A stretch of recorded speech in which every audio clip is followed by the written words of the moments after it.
Ladies and gentlemen, it's time for...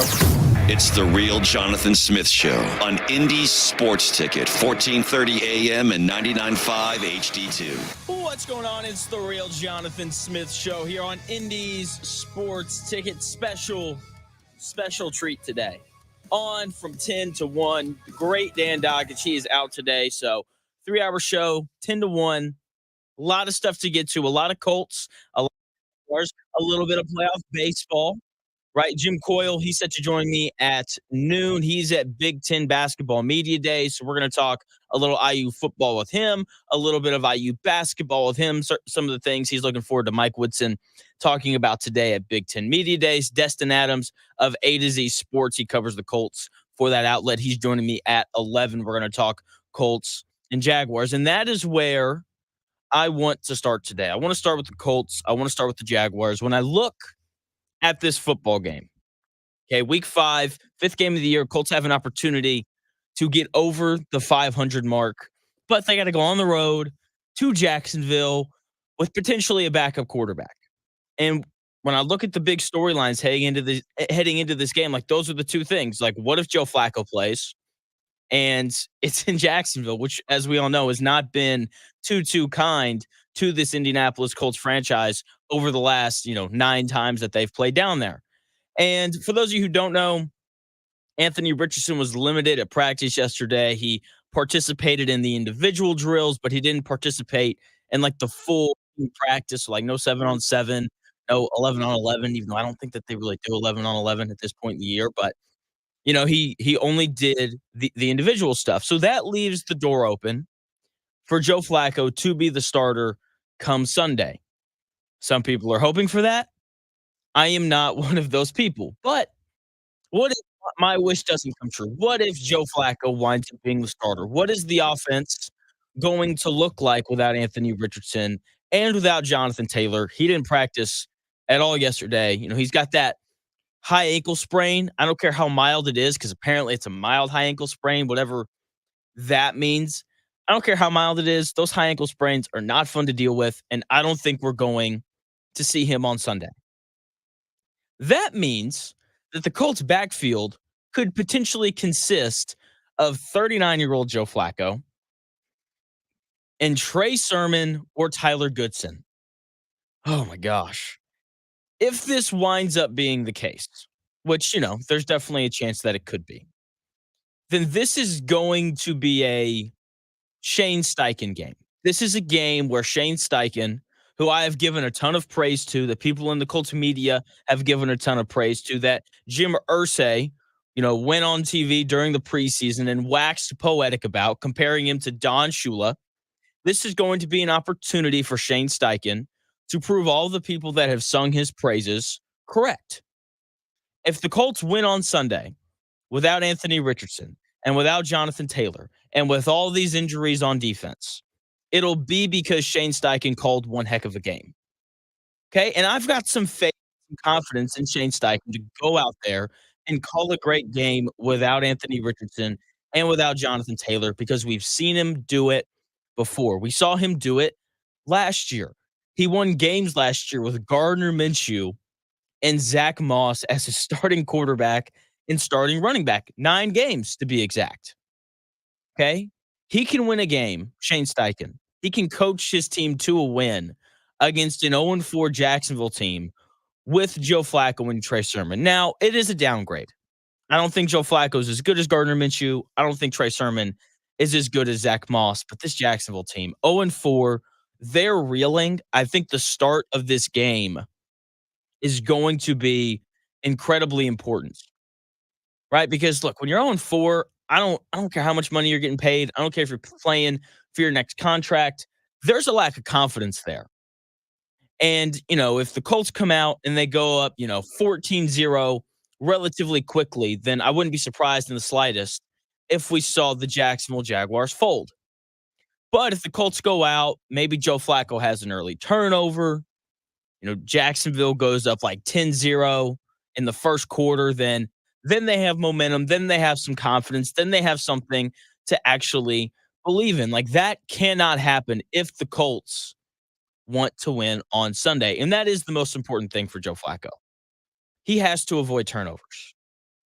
He has to avoid turnovers. And for some reason, I'm convinced that when quarterbacks turn like 35 and like when quarterbacks turn 35, people just assume that they don't turn the football over anymore. Right? It's like, oh, they've been in the league for, 12 years now. And, like they've seen every coverage, like they shouldn't turn the ball over like that shouldn't happen. And I think that there are some Colts fans out there that have kind of put this label on Joe Flacco of, he's 39, he's not going to turn the football over. He's just a much better option than Anthony Richardson because he's accurate and he's not going to turn the ball over. And that just simply isn't true with Joe Flacco. Okay, despite winning games in Cleveland last year, despite getting that team to the playoffs, which was an accomplishment, right? Given, that he was like the fifth quarterback that Cleveland went to last year, he was a turnover machine in the 6 games that he played. If you include the playoff game, he started 6 games. In those 6 games, he threw 10 interceptions. Okay, even though Joe Flacco is older, even though he's seen every coverage, there's not a defense that he hasn't seen. He is still very prone to turning the football over. And he has been really for his entire career. His touchdown to turnover ratio is less than 2-1. That's not very good. Okay, he is just as likely to turn the ball over as young Anthony Richardson. And that is a death sentence for the Colts on Sunday. Okay, that is a death sentence for the Colts on Sunday. Okay, if it's Joe Flacco and Trey Sermon starting in the backfield, they cannot turn the ball over. Okay, this Jacksonville Jaguars offense is amongst the worst in the NFL. They don't score, they don't convert on third down, they're bad in the red zone. It's all bad for this Jaguars offense outside of the run game. That's been pretty solid for them. 5.7 yards a carry is second best in the NFL. But when it comes to getting results, which is ultimately what matters, they are 29th, the Jacksonville Jaguars are, in the NFL in points average per game. They're only scoring 15 points a game on average. That's awful. They're 30th in third down conversion percentage. They're 26th in red zone touchdown percentage. Like, they don't move the ball, they don't put the ball in the end zone, and they don't convert on third down. Okay? That is the making of a bad offense. Okay, the best way for the Colts to win this game is to force Jacksonville to consistently move the football because based off of what we've seen through the first quarter of the season, they are incapable of doing that. Okay, but when you turn the ball over, like they don't have to move the ball as much, right? If Joe Flacco is the starting quarterback on Sunday, I need him to do his best Chick-fil-A impression. Okay, if you go to Chick-fil-A, any Chick-fil-A in the country, they're all the same. Okay, if you get an 8-count nugget at the Chick-fil-A in Greenwood, they're going to taste the exact same as if you got an 8-count nugget in Topeka, Kansas. Okay, it's a consistent thing, and that is what we need from Joe Flacco. We need him to be consistent. But if he comes out and he's playing like McDonald's, where you never know what you're going to get no matter where you go, then the Colts are going to be in trouble.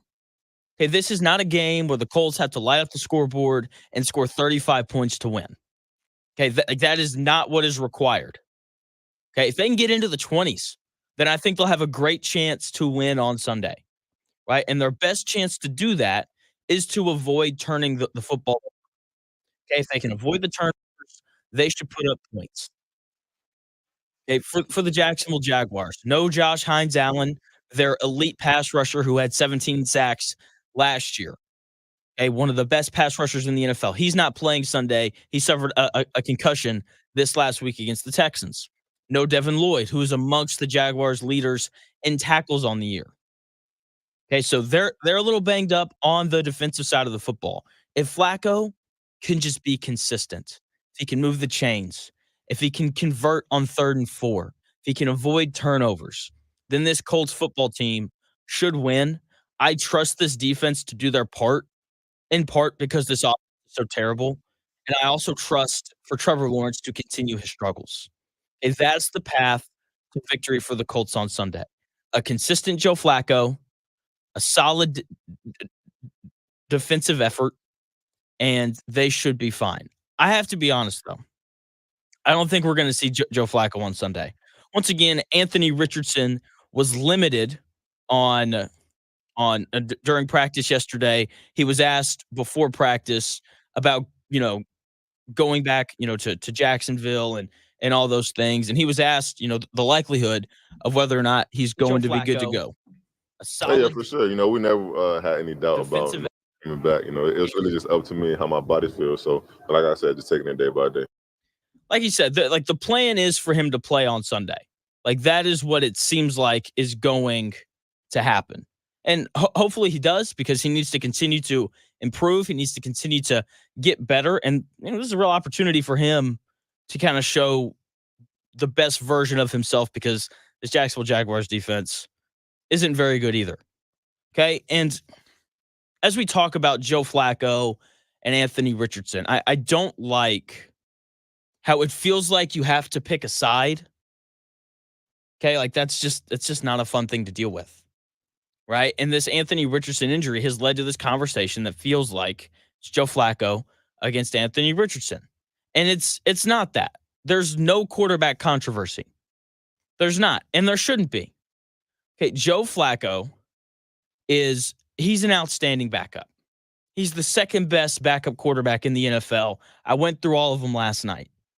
Right. And the only one who I would argue is better is Jake Browning, because he almost took the Bengals to the playoffs last year despite Joe Burrow getting hurt. Okay.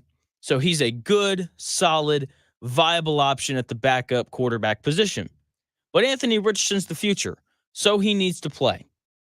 Joe Flacco's job, his responsibility this year is twofold. It's his job to help Anthony Richardson get a hold of the offense, improve, right? Joe Flacco, been around a long time, seen everything, understands football, all those things. So when Anthony Richardson has questions and, he wants to ask Joe Flacco, it is Joe Flacco's job to help Anthony Richardson get better. And it's also his job to be ready to play if Richardson gets hurt. It is a perfect role for him this late in his career. Okay? And look, he's a good, solid backup. The second best in the NFL.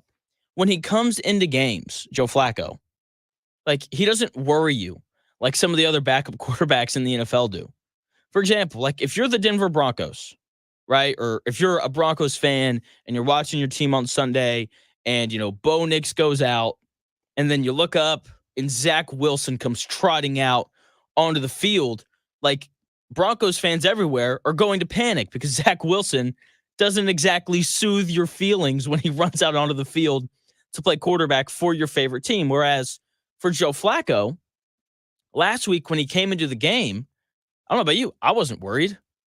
I wasn't worried about Joe Flacco against the Steelers last week at all. Like he, part of that's because, he played for the Ravens for a long time and he knows that Steelers defense well, but I knew that Joe Flacco was capable at managing the game.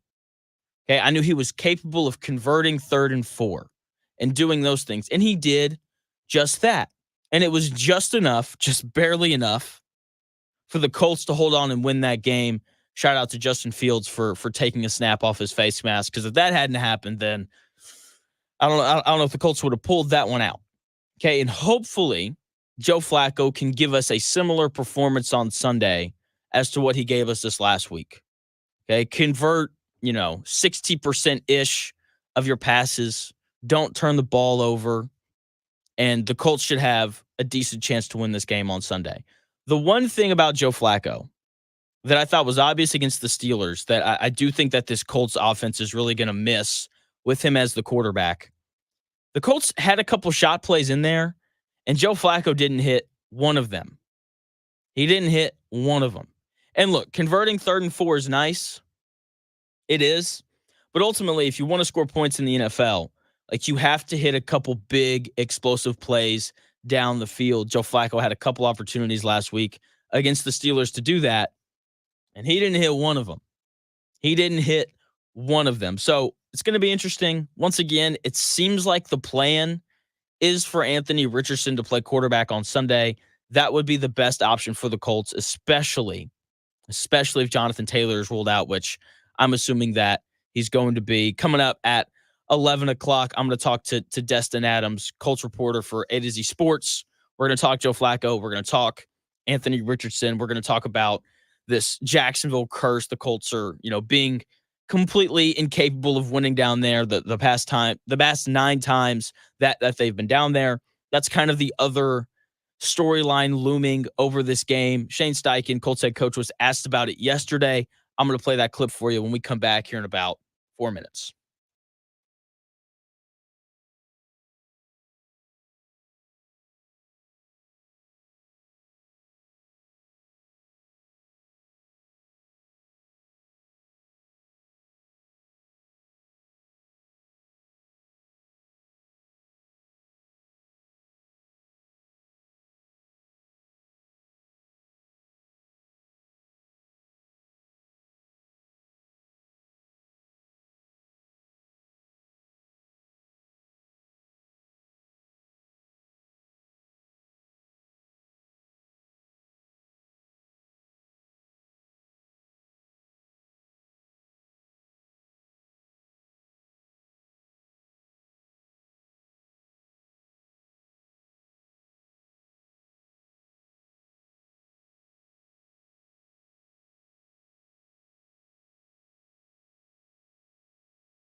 More winners, more often. It's the real Jonathan Smith Show on Indy's Sports Ticket, 1430 AM and 99.5 HD2. What's going on? Real Jonathan Smith Show here on Indy's Sports Ticket. On for an extra hour today, 10 to 1, since the great Dan Dakich is down in Georgia. So you get an extra hour of me. Congratulations. I know you're just so excited about that. Couple of good guests today. Destin Adams of AtoZ Sports. He covers the Colts for that outlet. He's going to join me at 11. We're going to talk Colts and Jaguars. And then at noon, Jim Coyle, covers IU, does a great job of it. He's set to join me at noon. He's at Big Ten Basketball Media Day, so we'll talk IU hoops. Obviously, IU football, big game coming up on Saturday against Northwestern, an opportunity to advance to 6-0, right? So can't wait to talk to Jim about that at noon.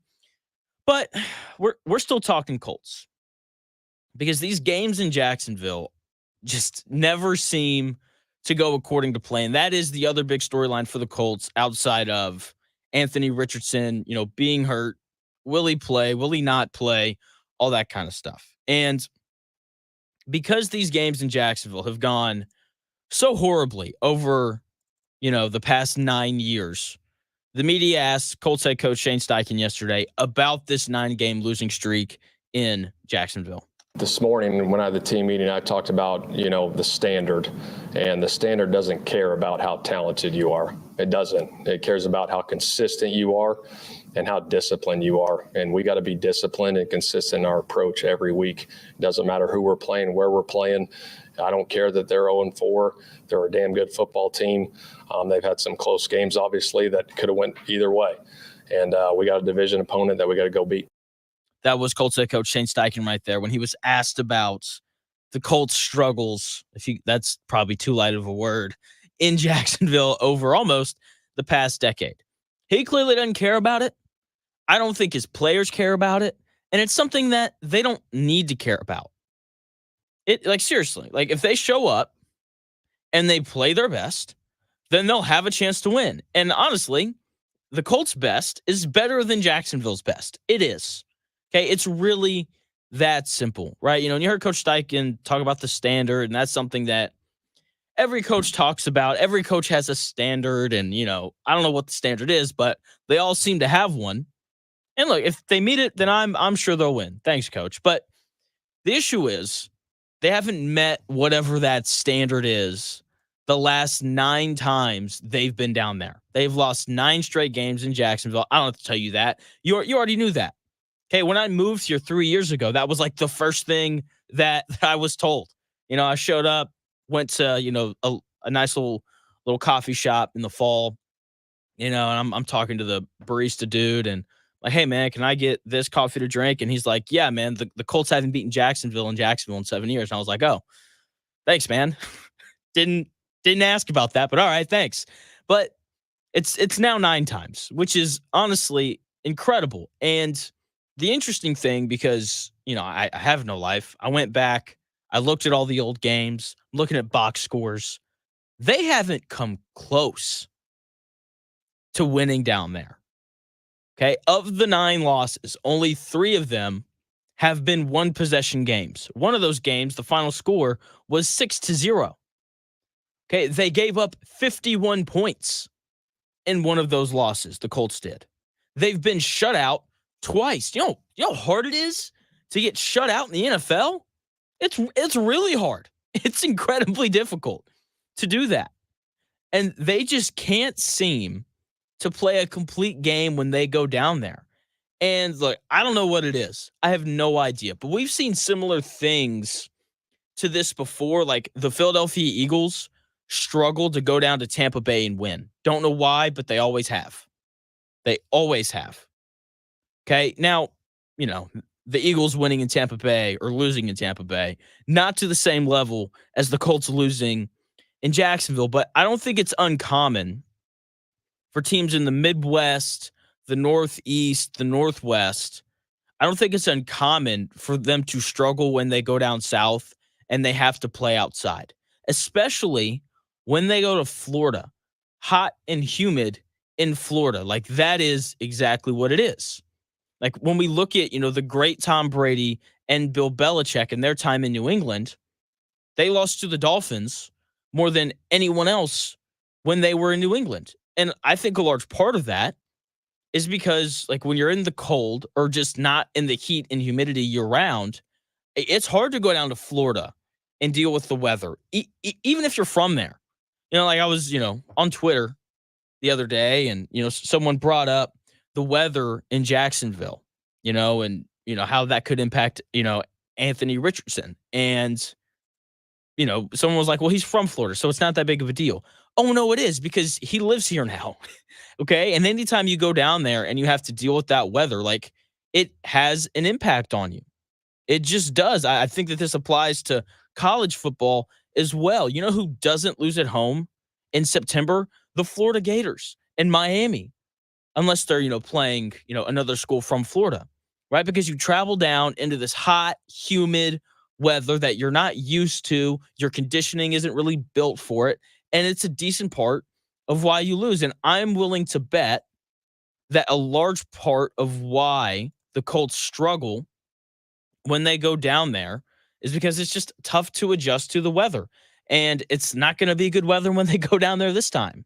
The high's 80, which isn't too terrible, but there's a 60% chance of rain. And where there's rain, there's humidity. So it's going to be interesting to see how the Colts adjust to that on Sunday. I will say, though, I think that the idea of the 9-game losing streak is more of a fan thing. I don't think players care about it. I don't think the coaches care about it. Anthony Richardson didn't even know about it until this week. He was asked about, wanting to play back in his home state of Florida, and here's what he had to say. Oh, yeah, for sure. Then I also heard about, we haven't won down there in however long. We want to change that for sure. So if I am out there, we definitely working to change that. He just now heard about it. I'm telling y'all, the players do not care in the slightest about this losing streak. Okay? He didn't even know about it. He was like, yeah, I just heard about it, even though I played for the Colts last year and we lost down there last year. He apparently just now heard about it. Okay, these players, these coaches, they don't care about this horrific losing streak. Okay, like, I think the only guy on the roster who would have been present for all 9 losses is Ryan Kelly. I don't think anyone else has been around for every loss, so they don't know. They don't care about it. They're just going to go down there and they're going to do their best to win, right? And look, if they play their best, then they'll probably beat Jacksonville, no matter who's playing quarterback. Okay, the Colts have an opportunity to break this horrific streak on Sunday. Hopefully, they can overcome, whatever it is that leads to all these losses down there, so that they can improve to 3-2. Because 3-2 would be a great place to be, considering that the Colts started 0-2, right? And so Shane Steichen, he was asked about the stuff that has impressed him about his team early in the year, and he brought up the fact that the Colts started 0-2. Listen to this clip. I really like the resilience that they played with. We always I talked about it earlier, it's a long season. You start off 0-2, and obviously it's just, there's all the narratives like, oh man, they're 0-2. I mean, you could lose 2 in a row, week 10, week 11. We just happened to do it the first 2 weeks, and now we're sitting at 500. And I like the way our team's been battling. Obviously, a division opponent on the road is going to be huge going into Jacksonville this week. So I like the way they're fighting for sure. That was Indianapolis Colts head coach Shane Steichen talking about the resiliency that his football team's shown throughout the year, how they started 0-2. Now they're 2-2, potentially going to be 3-2 after Sunday. And look, he's exactly right. The 0-2 thing is so interesting, right? Because people attach the whole playoff stat to it and all that kind of stuff. But like, I look around the NFL, and the Chicago Bears started 1-2. They won week 1, and then they lost back-to-back games. And then they lost back-to-back games. Right? And so now they're 1-2. Like, no one seemed to care. Right? Like, is there really that big of a difference between 0-2 and 1-2? Like, I don't really think that there is. And Shane Steichen, he's exactly right. Like, if the Colts go out and they drop back-to-back games against the Vikings and the Bills in weeks 9 and 10, like, are we going to freak out? I don't know. I think that if they lose back-to-back games, weeks 9 and 10 against the Vikings and the Bills, I think we're just going to walk away from those games and be like, yeah, those teams are better than the Colts are, right? And then we'll just kind of continue on our merry way throughout the rest of the season. And I find it incredibly interesting because Coach Steichen's right. Like, people freak out about starting 0-2. And is it because that number 0's in there? Is it just like, it's just not fun to look at your team and see a big old number 0 in the win column? And it's just like, oh, but if you start 1-2, that's apparently, so much better, right? As long as you win one of your first 2 games. So it's interesting. And this whole 0-2 thing, I think that the stigma around starting that way is going to slowly fade away, right? Because with there being an extra game on the schedule, with the playoffs expanding to 14 teams, it's going to become more and more common for teams that start 0-2 to make the playoffs, right? Because there's an extra game in there for you to make up. There's an extra playoff slot in there for you to make up. And look, like, let's be honest, like, starting 0-2 is like, it's not fun. Okay, I'm not glad that the Colts started 0-2, but it's not insurmountable. Okay, there's 13 games left in the season. The Colts, they're currently 500. Okay, this looks like a team that's going to have a chance to make the playoffs. Okay, whether they will or not, I don't know. We'll see. A lot of stuff happens over the course of a season, right? There's injuries, players get better, coaches make adjustment, coaches get fired, right? Like, all sorts of things happen. And I'm so intrigued by what this Colts team is going to do the rest of the season, which is a real change of pace around this Colts organization compared to the last 2 or even 3 years ago, right? Like, it didn't feel this way at this time last year, 2 years ago, or 3 years ago. For the first time in 3 years, this Colts team is interesting. Okay, I can't remember a time that the Colts were this interesting. Like, maybe last year, but once the Richardson injuries piled up and he was ruled out for the year, kind of the luster was lost because it's like, we got Gardner Minshew. Who cares? Right? For the first time in 3 years, the Colts are interesting, and it is because of Anthony Richardson. He makes this team exciting. He makes this team interesting.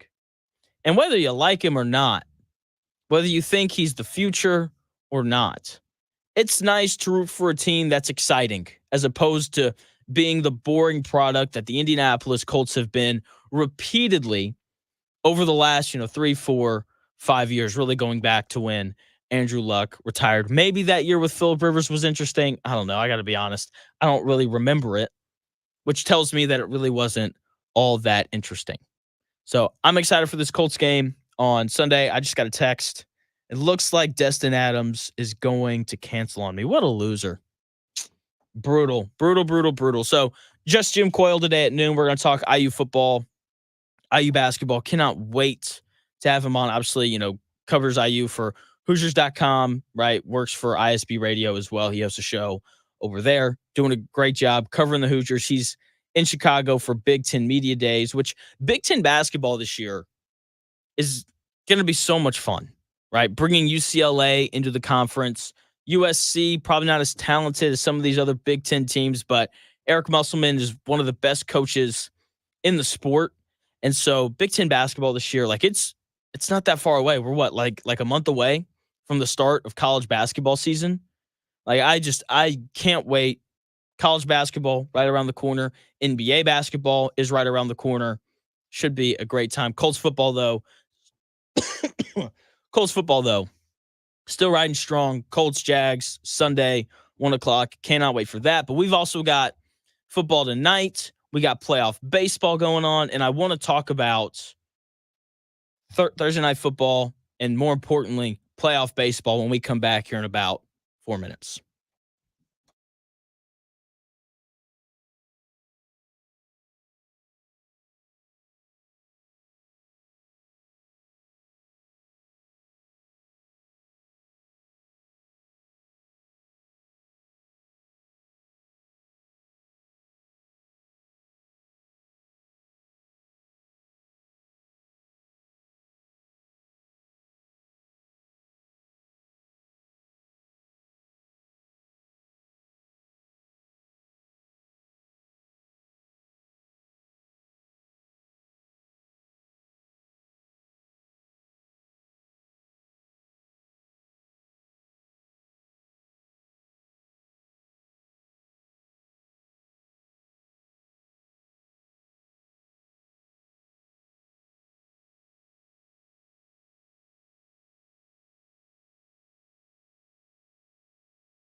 Radio and TV stations throughout Indiana are now hiring, and a statewide broadcasting career fair is coming up on Monday, October 14th in Carmel, Indiana, just north of Indianapolis. Stations are filling jobs for journalists, sales teams, promotions, engineering, IT, and production. Make an impact that can be felt throughout your community. Your broadcast career starts here at the Broadcasting Career Fair. Get details and register now at indianabroadcasters.org.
Often imitated, never duplicated. It's the real Jonathan Smith Show on Indy Sports Tickets, 1430 AM and 99.5 HD2. What's going on? It's the real Jonathan Smith Show here on Indy's Sports Ticket. Hope you're having a nice Thursday. On today from 10 to 1, the great Dan Dakich is out today, which sucks. You know, he always does a good job, but he is down in Georgia. But if you want to see Dan, you can. October 26th at Back 9 for this outstanding event we're putting on called Bourbon and Birdies, presented by Payless Liquors. Back 9, imagine Top Golf, but better. That's exactly what it is. Get your all-in ticket to enjoy unlimited bourbon and food samples and get an hour in a bay to knock around some golf balls. Cannot wait. This event's going to be an absolute blast. Heaven Hill, the official bourbon of Bourbon and Birdies, is going to be there. Also, Birdie Brown Straight Wheat Whiskey and Tom Bullock's Burnt Orange Bourbon, they will also be there. A portion of the proceeds are going to go to benefiting and helping veterans and their families. Get your tickets now. See a full list of the bourbons at indysportsticket.com. I mean, that event is going to be an absolute blast. I'm looking forward to it. It should be an outstanding time. An outstanding time. So, speaking of outstanding times, we have football tonight. And I love football. I know you love football. There's nothing better than football. Nothing better. Like, I love playoff baseball as much as anybody, but there's nothing better than football. There just isn't. Okay, and the Buccaneers play the Falcons tonight on Thursday Night Football. These are two of the more interesting teams in the NFL. Like, it's like I don't know how to feel about these two teams, right? And I've watched them a fairly decent amount because I find them to be interesting.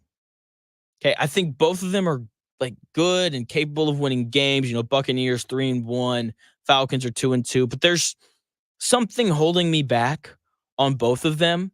Maybe it's the quarterbacks. I don't know. Not the biggest Baker Mayfield believer, not the biggest Kirk Cousins believer. Maybe it's their defenses that feel like they lack a little bit of talent. I don't know, but I'm excited to watch the game tonight because divisional matchups are always fun to watch, and that's what we have when the Colts go down to Jacksonville on Sunday. When it comes to the Buccaneers and Falcons, though, I think part of why I'm looking forward to this game tonight is because there's a decent probability for a lot of offense. Okay, the Buccaneers, weapons everywhere. Chris Godwin having a stellar year. Mike Evans, he's having a stellar year. They can put up points in a hurry, as we've seen them do multiple times this year. The Falcons, same way. Drake London, Kyle Pitts, who didn't have a reception last week. Bijan Robinson, one of the best running backs in the NFL. I just hope we see an absolute barn burner tonight. I want points on top of points on top of points. And I love defense. I think defense is incredibly important. Okay. Grew up in a household where, I'll never forget, my dad always being like, defense wins championships, Jonathan. And I'm like, I don't know. I just saw Tom Brady win a whole bunch of championships. I feel like quarterbacks win championships, Dad. But hey, what do I know? But yeah, like I want to see a lot of points, and I think that's part of why I've really enjoyed watching Indiana play football this year. I've got Jim Coyle. He's set to join me at noon, and we're going to talk IU football. He's at Big Ten Basketball Media Day, so I'm sure we'll get into Mike Woodson and this Indiana basketball team. But like just watching Indiana play football, like I know that they're going to score points. I know that the offense is going to look good.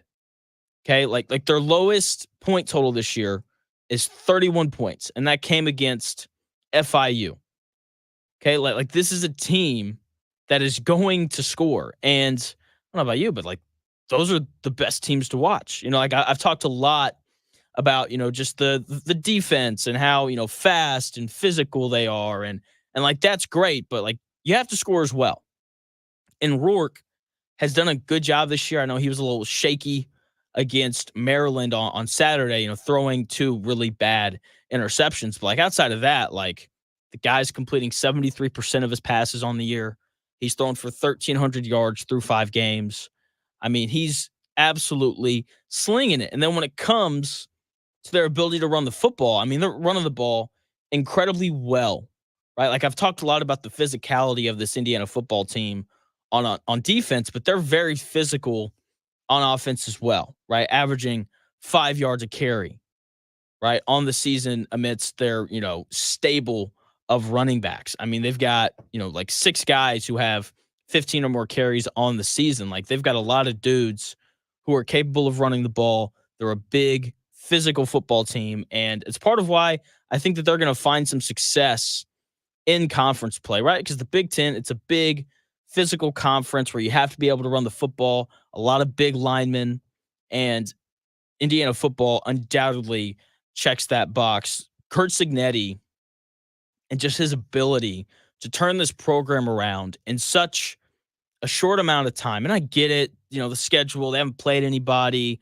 all that kind of stuff. Their best wins over Maryland, who they beat pretty handily. Either way, like there's legitimate momentum around the program, which, hasn't happened since Michael Penix was there, forever ago. It really wasn't that long ago, but it feels like it was. And he's just come in. He's put his nose to the grindstone. He recruited well, brought the right guys over from James Madison, and he's got it rolling now in Bloomington. And I'm excited to see what they do on Saturday. They're playing another bad Big Ten team, right? Like they're favored by 13.5 as of yesterday. I didn't check the line this morning, but favored by 13.5 as of yesterday against Northwestern, who isn't very good. So I'm excited to watch them play on Saturday. I'm also excited to continue to watch and enjoy playoff baseball. Playoff baseball is the best. Okay, I don't talk baseball very much here on this show because there's not a professional team around here. The Cubs were slightly above average this year. Okay, the Cardinals weren't that good. Okay, the Reds, outside of Ellie De La Cruz, pretty boring. Okay, so there just hasn't been a ton of baseball to talk about in the region. But now that playoff baseball is here, I feel like I have an excuse to actually talk about it. Okay, so I want to start with the divisional series that I'm most excited to watch. I might watch every inning of the series. Wouldn't be surprised if I did. The Royals and the Yankees is going to be incredible. It's going to be so much fun. Aaron Judge and Bobby Witt Jr., this young shortstop, like, who's just been awesome this year. Like, they have been the two best players in the American League. Like, Aaron Judge is probably going to win MVP because he's hit all these home runs. If I had a vote, I would personally vote for Bobby Witt Jr. because I just think he impacts the game in more areas. But hey, whatever. They're total opposites, though. Okay, Bobby Witt Jr. and Aaron Judge are total opposites. The Yankees and the Royals are total opposites. Like, Aaron Judge is this big, 6'7" donkey, right? Who can hit the ball out of the ballpark with his pinky, right? Meanwhile, Bobby Witt Jr. is this tall, lanky, super skinny guy who was the batting champ in the American League this year, and a dude who stole a ton of bases, right? Like, they are polar opposites, just like the markets, the New York Yankees. They're the biggest brand in the sport. You could argue, I would argue, that they are the biggest, most recognizable sports brand in the country. Okay, you walk into any bar, any establishment, anywhere in the world with a New York Yankees hat on, everyone knows exactly who that is. They're the biggest sports brand in the world. And they're the second richest team in the sport. They have the second highest payroll in baseball this year behind the Mets.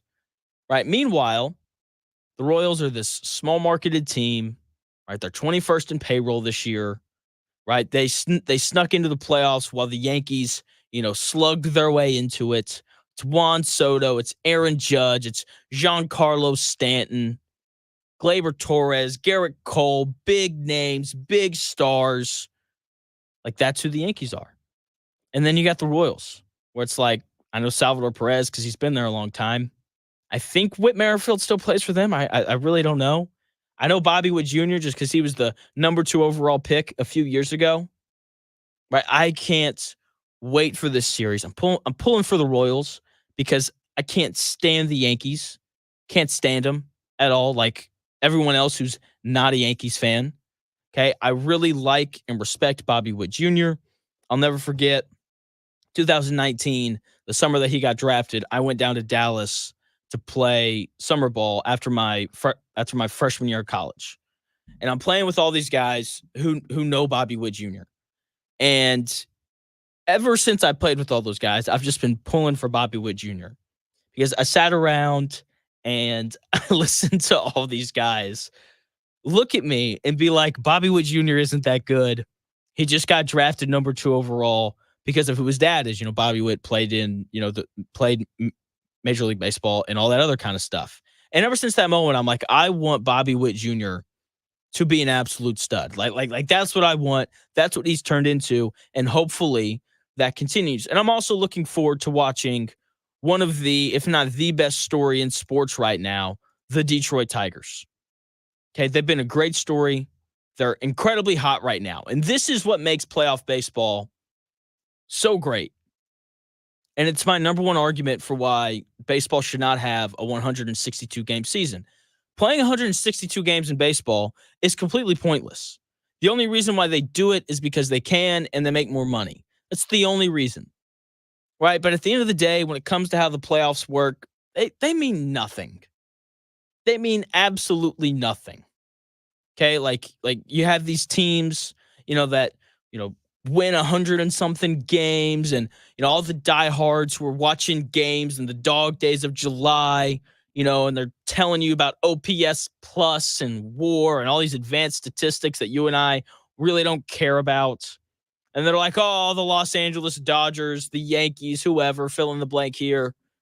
They're the best team in baseball. They should win the World Series. That's what they say, right? They're like, this team should be favored. But the beauty of baseball, especially playoff baseball, is that team usually doesn't win it. The team that wins the World Series is the team that gets hot at the end of the year. That's who they are, right? That's who wins the World Series. That's what happened with the Arizona Diamondbacks last year. They won like 87 games, snuck into the playoffs, got hot at the right time, and found themselves in the World Series. Okay, like that's how this sport works. And it's one of the best things because you've got guys that are like 220 hitters, right? Hitting in the 8-hole, but they get hot in October. And then the next thing you know, they become this big time major star. And it's beautiful. It's magical. It really is. Like there's just nothing quite like the magic that happens in playoff baseball. I love fast-paced things. Love things that are fast-paced. Like I think part of why I'm really drawn to basketball is because the game, it's up and down, it's back and forth. There's, no 40-second break between every single play. Like there's this continuous flow. Soccer is the exact same way. I like watching soccer. It's a continuous flow. They don't have commercials. It's great. Same thing with hockey. Continuous flow, no commercials, fast-paced, up and down the ice. All right, it's fun. It's just an enjoyable product. And then we get to baseball, where that is just that's not the case, right? The game is incredibly slow. They've implemented this pitch clock to try to speed things up. It's helped, but the game is still slower paced, which during the regular season doesn't bode well for viewers. But during the playoffs, I think it's part of what makes the sport so great. Because between every single pitch, you have to sit there and you get to process just the weight of everything. If you watched the Braves and the Padres game late into the night last night, Matt Olson comes up, Braves are down by 3. Matt Olson, big power hitting first baseman, one of the best in the league, comes up, guys on second and third with 2 outs, and you just have to like sit in it. And you're like, oh man, like if this guy hangs a slider, like the game's going to be 5-5. And, if he can just, if he gets sawed off, but it bloops down, it's going to be 5-4. And, if Matt Olson strikes out here, then, oh man, then like this is a huge missed opportunity, and you're counting down the outs, and it's just amazing. And the slowness of the pace of play is really what makes it great in terms of the playoffs. Right? So Tigers, they're incredibly fun. The Royals, they're fun to watch. I'm a big Bryce Harper fan. I know that there's some people out there who don't like him for whatever reason. Okay, but either way, I'm excited to watch them. I like, obviously, like you have to watch the Dodgers. Mookie Betts, one of the best players in baseball. Shohei Ohtani, first player ever in the 50 stolen bases, 50 homers club. Okay, when he's pitching next year, in addition to swinging the bat, like that's going to be fun to watch. Philly, that team's got a lot of talent. Cleveland has been like this nice story all year. Like they really have. They were, not expected to win their division, and they did, and they just kind of ran away from everybody. And so Cleveland, like that's another good ball club. Like high level playoff baseball is such a joy to watch. And I'm curious. Very curious. Who do you want to see in the World Series? Because I feel like the best case scenario for Major League Baseball in terms of viewership and convincing people that baseball isn't dying is to see the Dodgers and the Yankees, right? Like the 2 biggest brands in the sport, 2 of the highest payrolls in the sport, right? Shohei Ohtani, the guy who's going to win National League MVP this year. It's Aaron Judge, who's probably going to win American League MVP this year. Right, it's Mookie Betts, it's Giancarlo Stanton and Juan Soto and Garrett Cole and older Clayton Kershaw and all that kind of stuff. But really, when you just throw out the name Clayton Kershaw, it doesn't matter how old he is. People are going to gravitate towards that and want to watch. But either way, I mean, it's just a fascinating time of the year. This is the best time of the year. Okay, I got to be honest. I don't like cold weather, but I will say cold weather brings football, playoff baseball, and the start of basketball season and hockey season. So I really can't complain that much when it gets cold outside. When we come back here in about 5 minutes, the Colts go on the road to take on the Jacksonville Jaguars. There's the curse. There's just a lot of things that haven't gone right down there. I've got my thoughts on if Joe Flacco plays, what if Anthony Richardson plays, all those things when we come back here in about 4 minutes.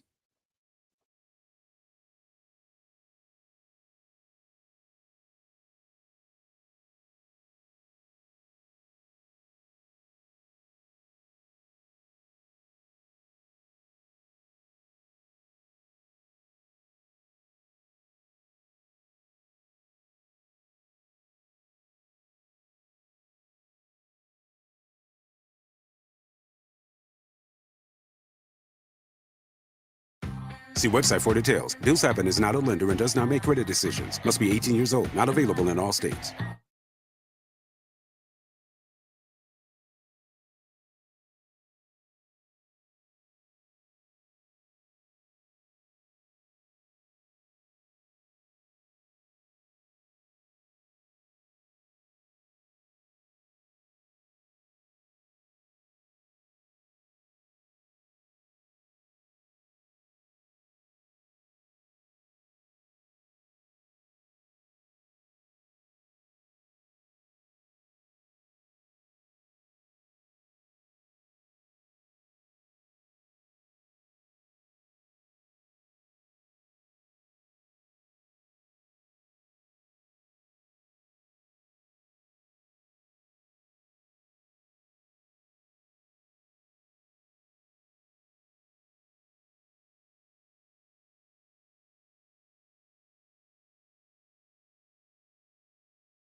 Ladies and gentlemen, it's time for...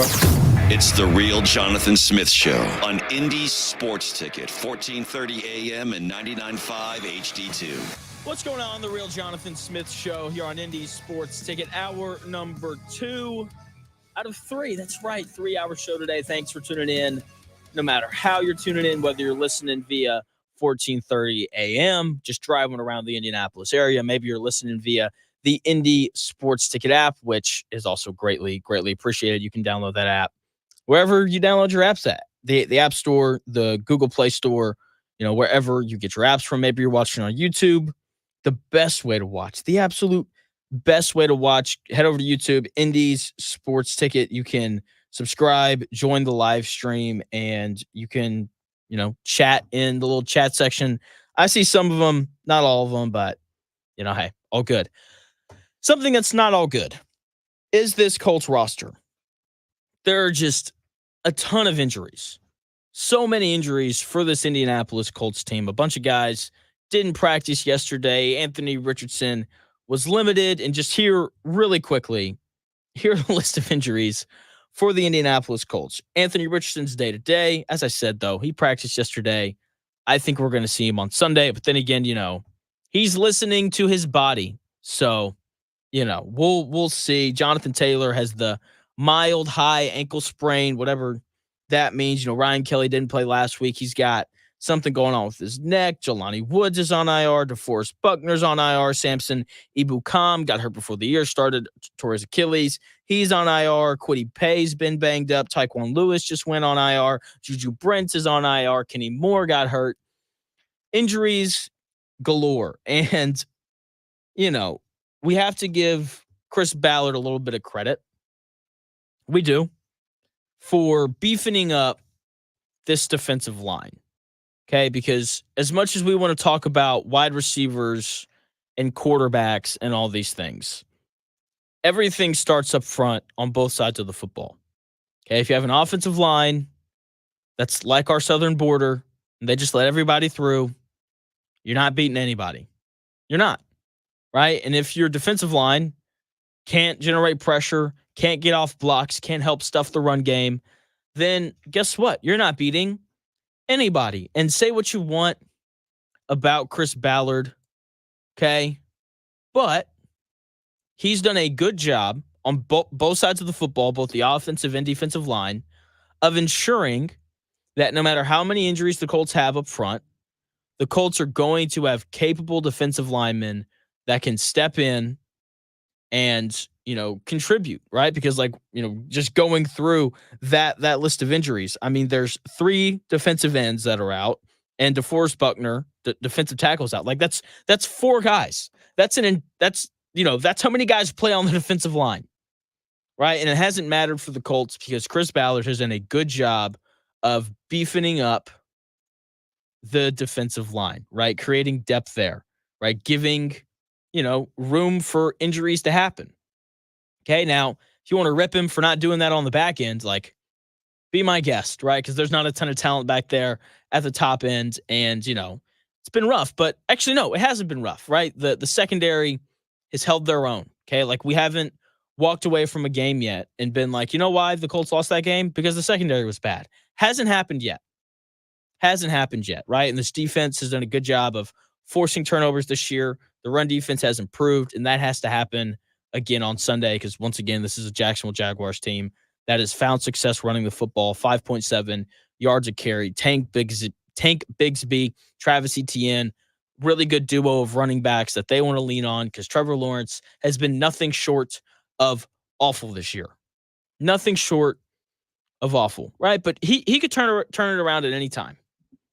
Okay, that's why we play the games, right? And speaking of playing this game on Sunday, what happens if Anthony Richardson doesn't play? It seems like he's going to play. Okay, he was limited at practice yesterday. As soon as a practice report comes out for today, I promise I'm going to talk about it. But, he was limited yesterday. He did the individual drills, didn't participate in the full team practice. Right? So that leaves the door cracked open for Joe Flacco to be the starting quarterback on Sunday. Some people want that. Some people don't. I honestly don't. Okay, I just simply don't think that Joe Flacco's better than Anthony Richardson. Okay, I don't think that he is. He didn't move the football at all last week against the Steelers.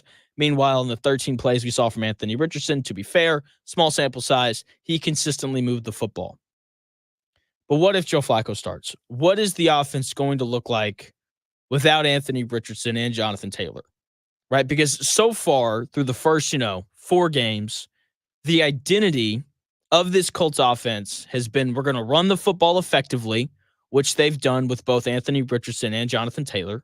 We're going to run the football effectively, right? We're going to make you bring guys down into the box because we're going to run the ball.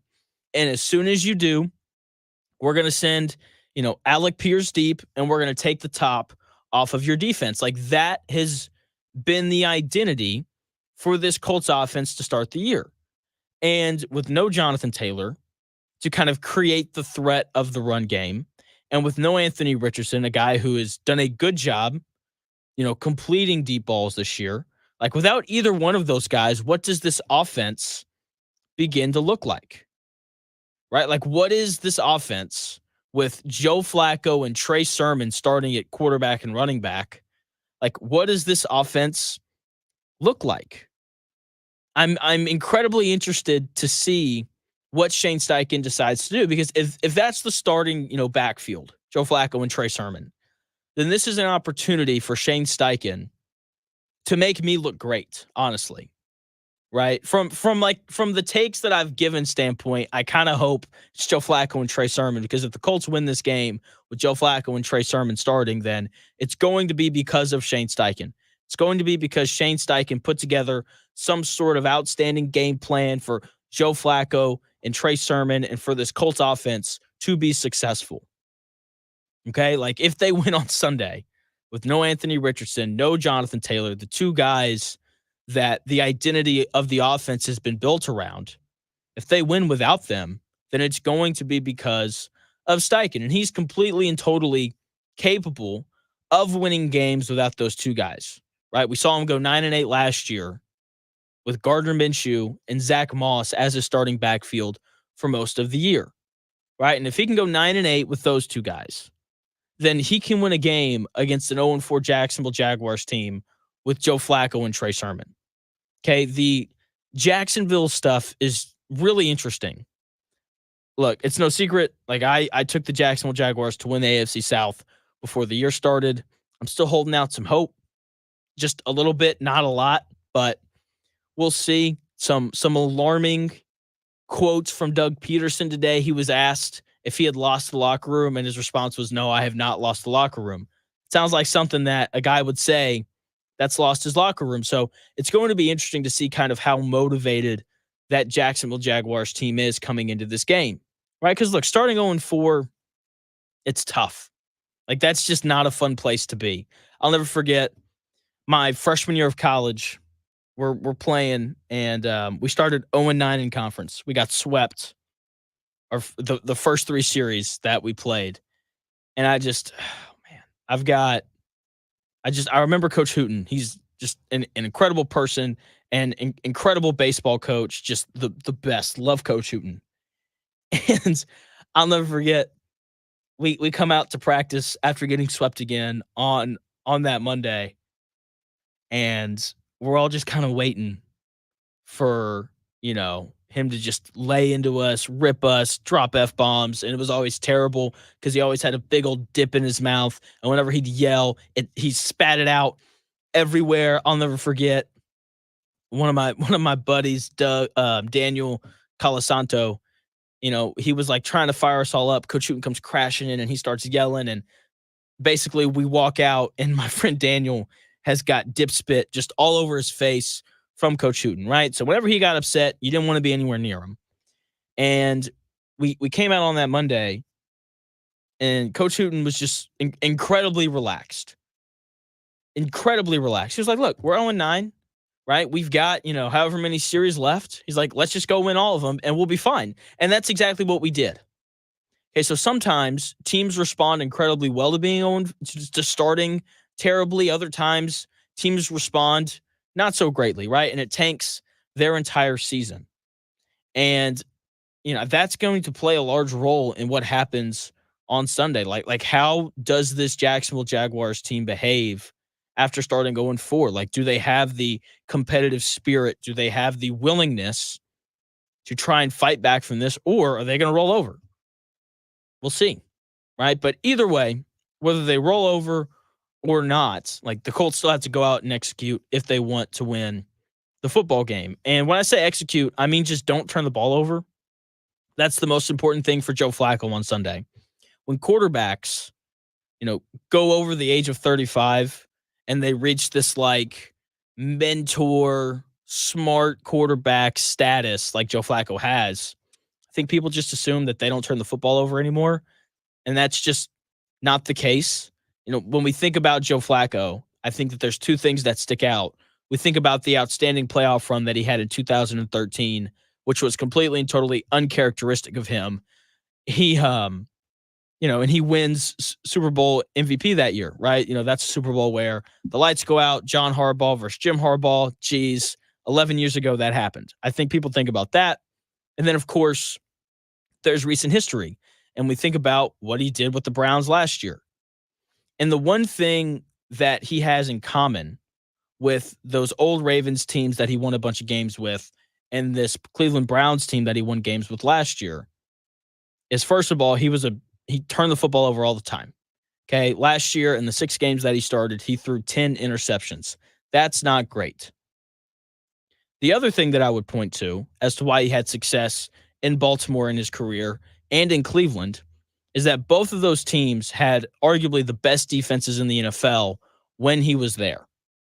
Okay, so it didn't matter as much how many times he turned the football over, right? Because that Cleveland Browns defense last year was nothing short of nasty and amazing. Arguably the best defense in the league last year, right? When he was in Baltimore, he's playing with Ray Lewis and Ed Reed and Terrell Suggs and just this nasty downhill physical defense, right? So if he gave the ball away, it didn't matter as much. Meanwhile, now he's here. He's in Indianapolis.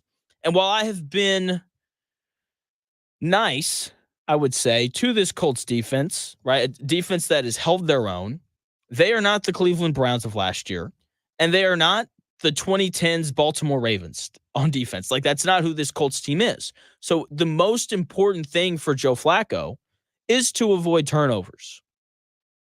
That is the most important thing. Okay, like if he throws 2 interceptions on Sunday, the Colts probably aren't going to win that game. Okay, he has to avoid turning the football over. That is the death sentence for the Colts on Sunday.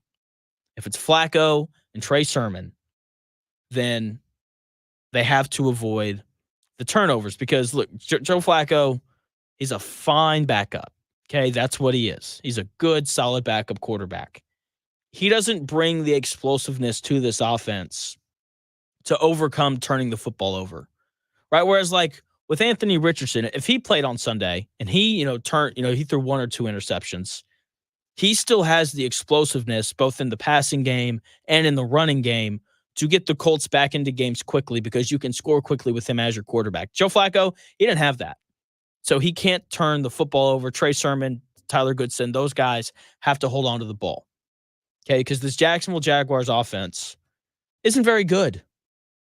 It's just not. And like if you make them work the ball down the length of the field, you're going to have good results for your defense, okay? They're 29th, the Jacksonville Jaguars are, in points per game, only averaging 15 points a game. That's awful.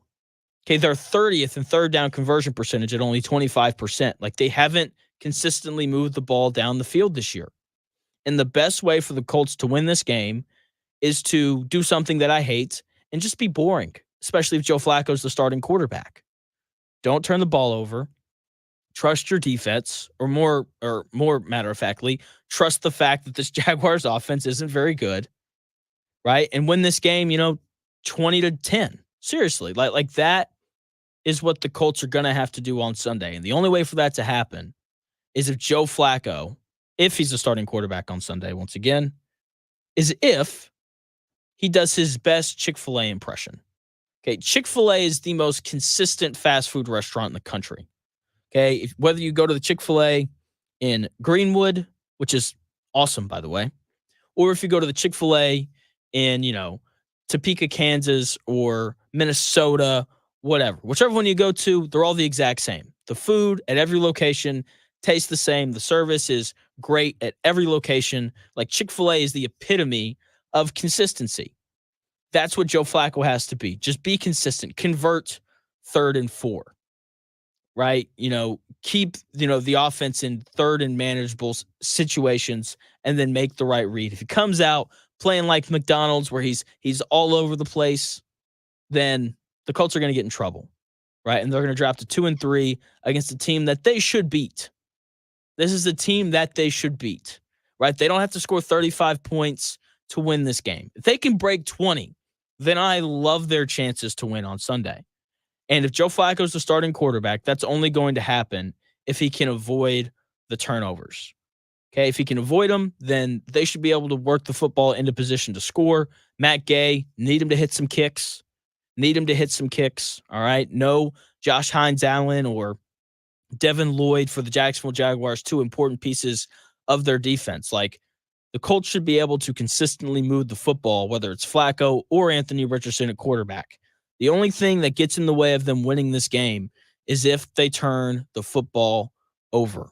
That cannot happen.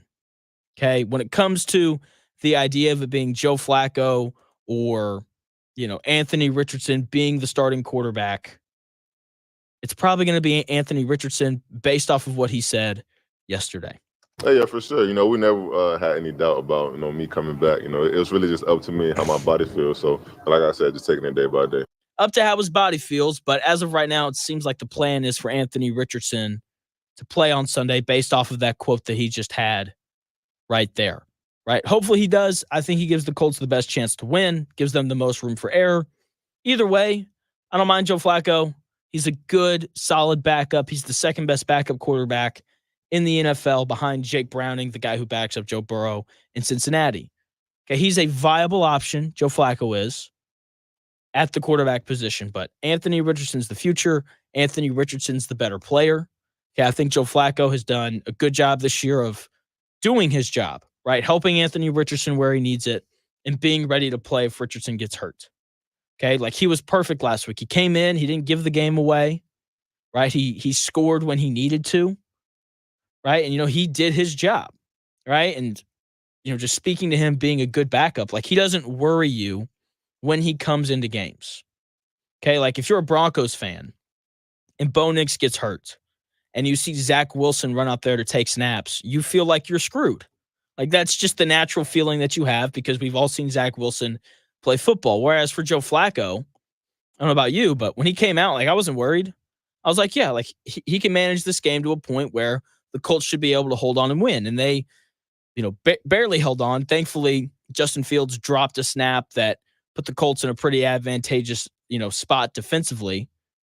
But either way, hopefully, Joe Flacco is able to do enough to win on Sunday if his number's called, because this win would be big for the Colts going forward. It'd be a 3-game win streak. Hey-oh, we'll take all of those that we can get. And more importantly, it would break this, 9-game losing streak in Jacksonville. I've got thoughts on that when we come back here in about 4 minutes.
Welcome back to the real Jonathan Smith Show on Indy Sports Ticket, 1430 AM and 99.5 HD2. What's going on? It's the real Jonathan Smith Show here on Indy's Sports Ticket. Thanks for tuning in. No matter how you're tuning in, you should tune in on YouTube, though. It's the best way to tune in. You can join the chat. I can see your comments. I can post them like I'm doing right now with Otter Creeks. It's a great question. If Richardson doesn't practice at all this week, do you start Joe Flacco? So let me answer this from the Colts' perspective first. Shane Steichen was asked yesterday about how much Anthony Richardson needs to practice in order to be available to play on Sunday. Basically, Shane Steichen was like, if he doesn't practice at all and he's healthy on Sunday, he will be the starter. Whether you agree with that or not, I don't know. I got to be honest, I don't really like that. I would like for him to practice at least a little bit. In terms of, my opinion of it, oh, man, if he doesn't practice full at all, like if he's just limited all week, I think I'd put him out there. I really think that I would because, like, as long as you're practicing and throwing in some capacity, you maintain the rhythm that you have, right? Like, I view everything very much from kind of this baseball mindset because that's what I played for a long time, right? And I think it would be foolish in the world of baseball to start a position player that hasn't practiced all week and hasn't had an opportunity to get in the batting cage and swing and kind of maintain that rhythm that you need when you're hitting. And I think playing quarterback is the same thing. Like, I wouldn't want to run somebody out there that hasn't practiced all week and, hasn't thrown a football in 7 days. Like, I wouldn't want to put anyone out there like that. But the fact that, if Anthony Richardson's limited all week, he's still having the opportunity to throw the football, to maintain timing with his receivers. Otter Creek with another outstanding question asking, if everything is about the future, why give him a chance to get hurt worse? See, that's the thing. I think this isn't an injury that, he could worsen, right? He took a helmet to the hip. He's bruised. The bruise will heal, and then he'll be fine. This isn't, I'm trying to think of an injury that could get worse. It's not like he's got, a concussion and things could get worse. It's not like that. He has a bruised hip. It'll heal. He'll be fine. I don't really know how much worse you can really make that.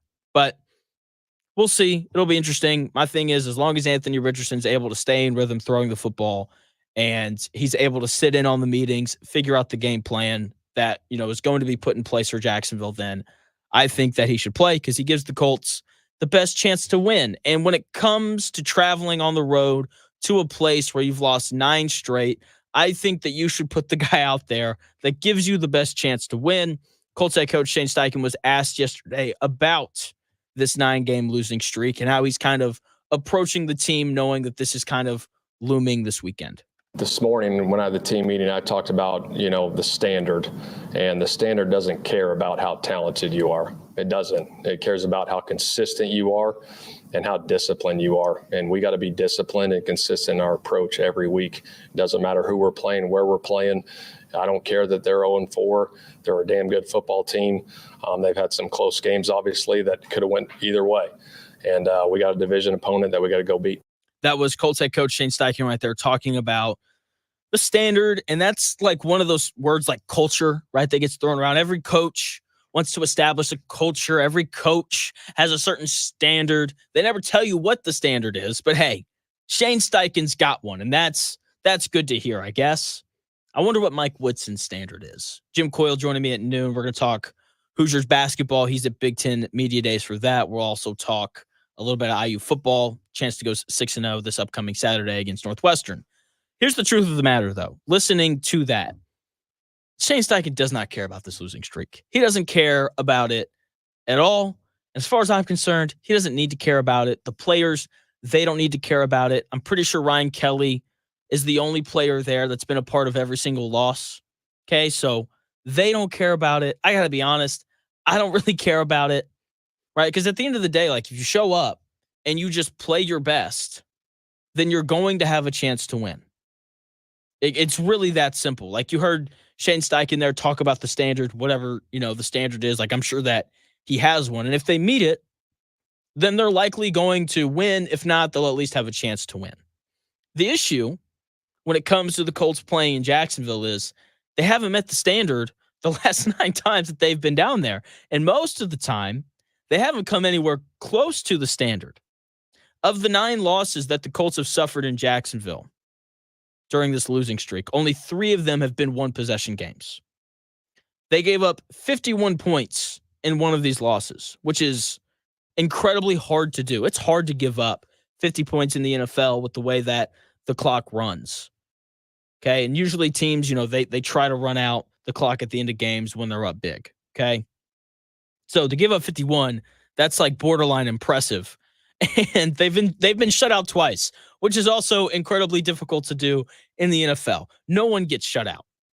Okay, but the Colts, when they're in Jacksonville, they do sometimes. Like, they just can't seem to play a complete game when they're down there in Jacksonville. I don't know what it is, but we've seen similar things to this before. Now, not to this level, right? But I don't think it's uncommon. In fact, I know it's not uncommon for teams in the Midwest, Northeast, out West, just in general. Like, it's difficult for them to then go down into Florida, whether it's Miami, Tampa Bay, or Jacksonville. It's hard for them to go down there and win games. Like the Philadelphia Eagles can't seem to beat Tampa Bay in Tampa Bay. They really struggle to do that. Okay, the New England Patriots, when they had Tom Brady and Bill Belichick, they lost to the Miami Dolphins more than anyone else when they were in New England. Do you know why? Because it's hard to go down to Florida and deal with that weather, to deal with the heat, to deal with the humidity, right? Like, even if you're from there, it's an adjustment. I saw this guy on Twitter earlier in the week talking about how the Florida weather shouldn't really bother Anthony Richardson because he's from down there. And that's just not true.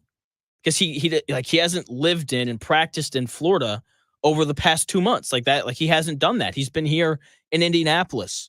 No humidity. It's been a little warm, sure, but it's just not the same. Like, it's something that you have to get used to. Like, unless you're dealing with that heat and humidity every single day, like, you aren't going to be ready for it, no matter what you do to prepare. And even if you're from down there, like, you're not going to be ready for it. And I'm willing to bet that that's a large part of why the Colts struggle when they go down to Jacksonville. Dealing with and adjusting to that weather is really hard. It's difficult, right? If you're not used to it. Speaking of which, the weather on Sunday, not supposed to be great down there in Jacksonville. 60% chance of rain. It's only going to make the humidity worse. The high is 80, which really isn't that bad. But when you factor in the humidity, you're like, oof, that sounds awful. And look, we'll see if the Colts can adjust to the heat on Sunday. We'll see. I hate that the game's at 1 o'clock. If it was a night game, I'd feel way better about it.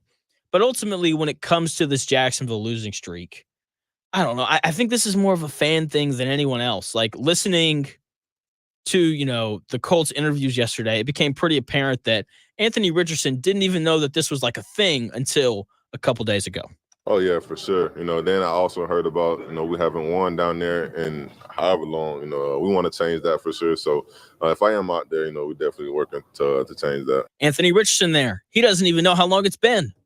Maybe it's just been that long. I don't know. But, he heard about it the other day, and he played for the Colts last year. Like, come on now. Like, you would have thought that he would have known about it. I think it just further emphasizes that these players don't care. Like this is a new team, right? Now, not really. This is the same team as last year. That's, with a whole bunch of injuries. But the Colts have an opportunity to break this horrific streak on Sunday. I think they're going to be better equipped to do so with Anthony Richardson.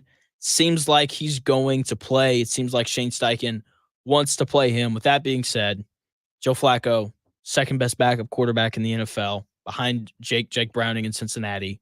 If he's the guy, under center, taking snaps, like, he'll be fine. He'll give the Colts a chance to win, right? A large part of that is because this offensive line is awesome. Ryan Kelly being the only guy banged up, even though I think Braden Smith didn't practice yesterday. He, starting right tackle, but he played on Sunday. I think he'll be fine. They're a little banged up, but Joe Flacco is going to give this team a chance to win. And, hopefully they can overcome whatever makes them play so bad down there in Jacksonville so that they can improve to 3-2, which would be pretty significant considering that they started 0-2. Shane Steichen made an interesting point on teams that start 0-2 yesterday during his press conference. I've got that audio for you when we come back here in about 4 minutes.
The best takes, stories, and entertainment. It's the Real Jonathan Smith Show on Indy Sports Ticket, 1430 AM and 99.5 HD2.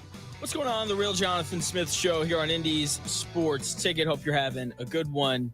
Was on Twitter during the break, seeing high school prospects. They're going on visits for basketball right now. And Jim Coyle joins me at noon. We're going to talk a little IU hoops. He's at Big Ten Basketball Media Days right now in Chicago. So we're going to talk a little IU basketball and obviously some IU football as well, because there's a lot of excitement around that football team, being 5-0 and probably being 6-0 after Sunday. It would have been great if the Colts had started 6-0, but they didn't. They started 0-2. They have an opportunity to improve to 3-2 on Sunday, which would be a pretty big deal, like getting back up over 500, trying to win some of these easier games before the schedule kind of gets tougher, kind of in the middle of the year. And Shane Steichen was asked yesterday during his press conference about, just the thing that he's noticed about his team that he's very appreciative of. And he talked about how resilient they were despite starting 0-2. And then he gave pretty interesting thought on starting 0-2. I really like the resilience that they played with. We always I talked about it earlier, it's a long season. You start off 0-2, and obviously it's just there's all the narratives like, oh, man, they're 0-2. I mean, you could lose 2 in a row, week 10, week 11. We just happened to do it the first 2 weeks, and now we're sitting at 500. And I like the way our team's been battling. Obviously, a division opponent on the road is going to be huge going into Jacksonville this week. So I like the way they're fighting for sure. Shane Steichen right there talking about the Colts starting 0-2. And I think there's a lot of validity to what he's saying. Like, he's right. Like, if the Colts drop back-to-back games in weeks 9 and 10 against the Vikings and the Bills, like, I don't think we're going to freak out. I'm like, we lost 2 in a row. It happens. Especially if, Colts are feeling good about where they could be in terms of the playoffs at that point, right? Like, I think, we'll walk away from those games if the Colts lose them both, and if the Vikings and Bills continue to be as dominant as they've been to start the year. I don't know. I feel like we'll walk away from those games and be like, I don't know, they're better than we are. Let's move on. We'll be okay. And that number 0 is just not fun to look at, and I think that's part of why people freak out. And Shane Steichen is exactly right. Like, when teams lose 2 games in a row, when it's not weeks 1 and 2, like, the reaction is way less significant than when teams start 0-2. Take the Chicago Bears. They start 1-0. They beat the Titans. Will Levis commits the worst turnover I've ever seen, right, in the red zone. Like, the Bears should have lost that game, but they figure out a way to win. They start 1-0, and then they lose week 2. I forgot who they played, but then week 3, they lose to the Colts. They lost 2 in a row, and nobody freaked out. There was no like, oh my gosh, the Bears just started, the Bears just lost back-to-back games. Oh my goodness. Their chances of making the playoffs just decreased dramatically. No, like, that's not the reaction. Now the Bears are 2-2, and people are like, yeah, whatever. I think it's that number 0 for some reason, right? But here's the thing. Like, I think that the reaction of starting 0-2 is going to lessen as we get deeper, as we continue on, right, through the NFL years. Because with there being a 17th game now, like, that's an extra game for you to potentially win, right? So that lessens the importance of not starting 0-2.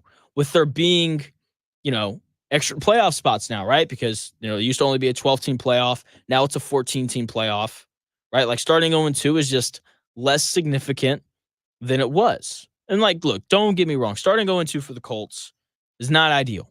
Not great, but it's not insurmountable. Okay, like, they're 2-2 now. There's 13 games left in the season. Okay, like, this looks like a team that's going to have a chance at making the playoffs. Okay, whether they will or not, I don't know. A lot of things can happen over the course of the next 13 games. Injuries happen. Players get better. Coaches make adjustments. Coaches get fired, right? Like, stuff happens. And I'm very intrigued by what this Colts team is going to do the rest of the year, right? And, like, it didn't feel like this last year. It didn't feel like this 2 and 3 years ago. Like, there's, been a lack of excitement around the Indianapolis Colts. Like, there has been, but this team is finally interesting. And a large reason for that is because of Anthony Richardson. And if he gets hurt again this year and he ends up going out for the year, then they'll be way less interesting after that. But as of right now, they're fun. They're intriguing. And Anthony Richardson makes this team exciting. Okay, whether you like him or not, whether you think he's the future or not, whether you think he's good or not, whatever, I don't know. It's just nice rooting for a team. It's nice turning the television on Sunday and being excited for the product that the Colts are going to put on the field. Because, like, I don't know about you, but, like, I don't know. The Carson Wentz-led Colts didn't really excite me. The Matt Ryan-led Colts definitely didn't excite me. When the Colts were running Gardner Minshew out there last year, I was like, I don't know. They're fine. Right? Like, but with Anthony Richardson, like, there is a sense of excitement. There is a sense of hope of potentially what is to come. So it's been nice sitting down on Sundays and being excited for what the Colts are going to run out there, as opposed to this boring 9-8 product that the Colts have put on the field the last 3 years. A game that will hopefully not be boring is the Thursday night football game tonight. We got the Tampa Bay Buccaneers and the Atlanta Falcons. Thursday night football. Love football. It's so great, right? These are two of the more interesting teams in the league. Talking about, the Colts finally being interesting. The Buccaneers and the Falcons, like, they're intriguing. Like, I find both of them to be good and capable of winning games, but I just, like, I don't know how good, right? Like, there's something holding me back from being like, this is a solidified good football team. Maybe it's the quarterbacks, Baker Mayfield, he's fine. Kirk Cousins, he's fine. They're good, solid options, but I don't think those are guys that are going to go win, multiple playoff games, right? Maybe it's the defenses. I don't think either team has a great defense, but I am excited to watch the game tonight because these are two competent quarterbacks, because these defenses have some question marks, and both of these teams have a plethora of weapons on the offensive side of the football. I think there's a decent probability that we're going to get to see a lot of offense tonight. Like the Buccaneers, plenty of weapons. Mike Evans, Chris Godwin, a couple good running backs. Okay, like they could put up points in a hurry. The Atlanta Falcons, same way, right? Tons of weapons. Drake London, Kyle Pitts, Bijan Robinson's one of the best running backs in the league. I hope we see just an absolute barn burner. I hope we see an absolute barn burner tonight. I want points on top of points on top of points. As much as I love defense, because I appreciate a good, solid defense, the most fun games to watch are the ones in which both offenses are rolling. Hopefully, that's what we get tonight, right? Like, it's part of why I think, watching Indiana play football has been so much fun this year, right? Because this is a team that has consistently put up points, right? 77 against Western Illinois. Yeah, I know that's, Western Illinois, but 42 last week against Maryland, 42 against UCLA. Like this is a team, down there in Bloomington that can score a bunch of points. And that's just a lot of fun to watch. And hopefully tonight for the Thursday night football game, we get to see a ton of offense being scored. Something else we're going to get to continue to see. One of the best things about October is playoff baseball. Right? I don't know about you. I don't know if you watched the wild card series, the Yankees, Mets and Brewers series that'll conclude tomorrow night. That game should be a lot of fun to watch. Okay. Royals, Yankees is going to be awesome. Aaron Judge and Bobby Witt Jr. Like this is when it comes to like player matchups, like I'm very intrigued to watch Aaron Judge and Bobby Witt Jr. go at it, right? These have been the two best players in the American League all year this year. And the best thing about it, and one of the best things about baseball just in general, is that they've both been awesome, but they're completely and totally opposite, right? Aaron Judge is this big, 6'7" donkey who's just looking to mash homers, right? Like that's, who he is as a baseball player, right? Big, hitting homers, hitting doubles, all that good stuff. And then there's Bobby Witt Jr., who won the batting title this year in the American League. He hit like 330, which is like unheard of in baseball today, right? And when he gets on, he's swiping bases. Like they are complete and total opposites, just like how the Yankees and the Royals are complete and total opposites, right? They are, right? The Yankees they're the biggest brand in baseball. Dare I say they're the biggest global brand and just in terms of sports in general. Like if you wear a Yankees hat anywhere in the world, everyone knows exactly like who that is. Okay. They have the second highest payroll this year in baseball as well, behind the New York Mets, right? So big, rich stars everywhere. Garrett Cole, Aaron Judge, obviously, Juan Soto, Giancarlo Stanton. Like they've just got all these stars all over the field.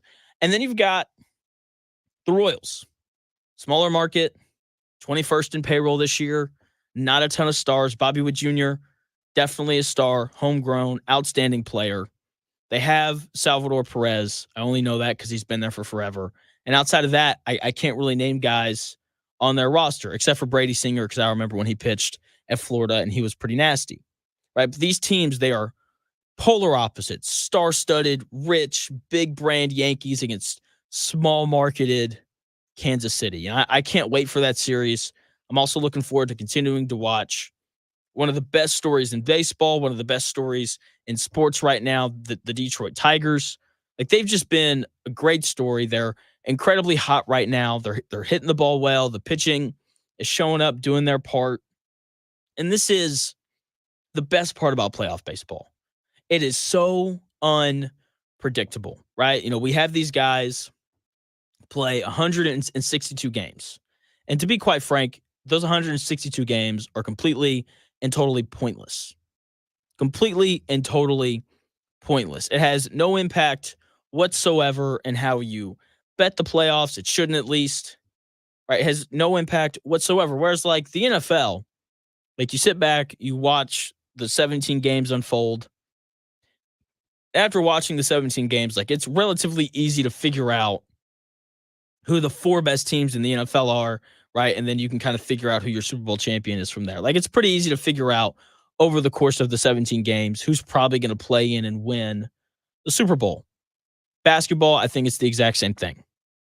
Baseball, though, regular season games don't matter at all, right? Like, they're like the Dodgers won 100 games this year, right? And all these diehard fans are pointing to the Dodgers and they're telling you how great they are. They did this last year.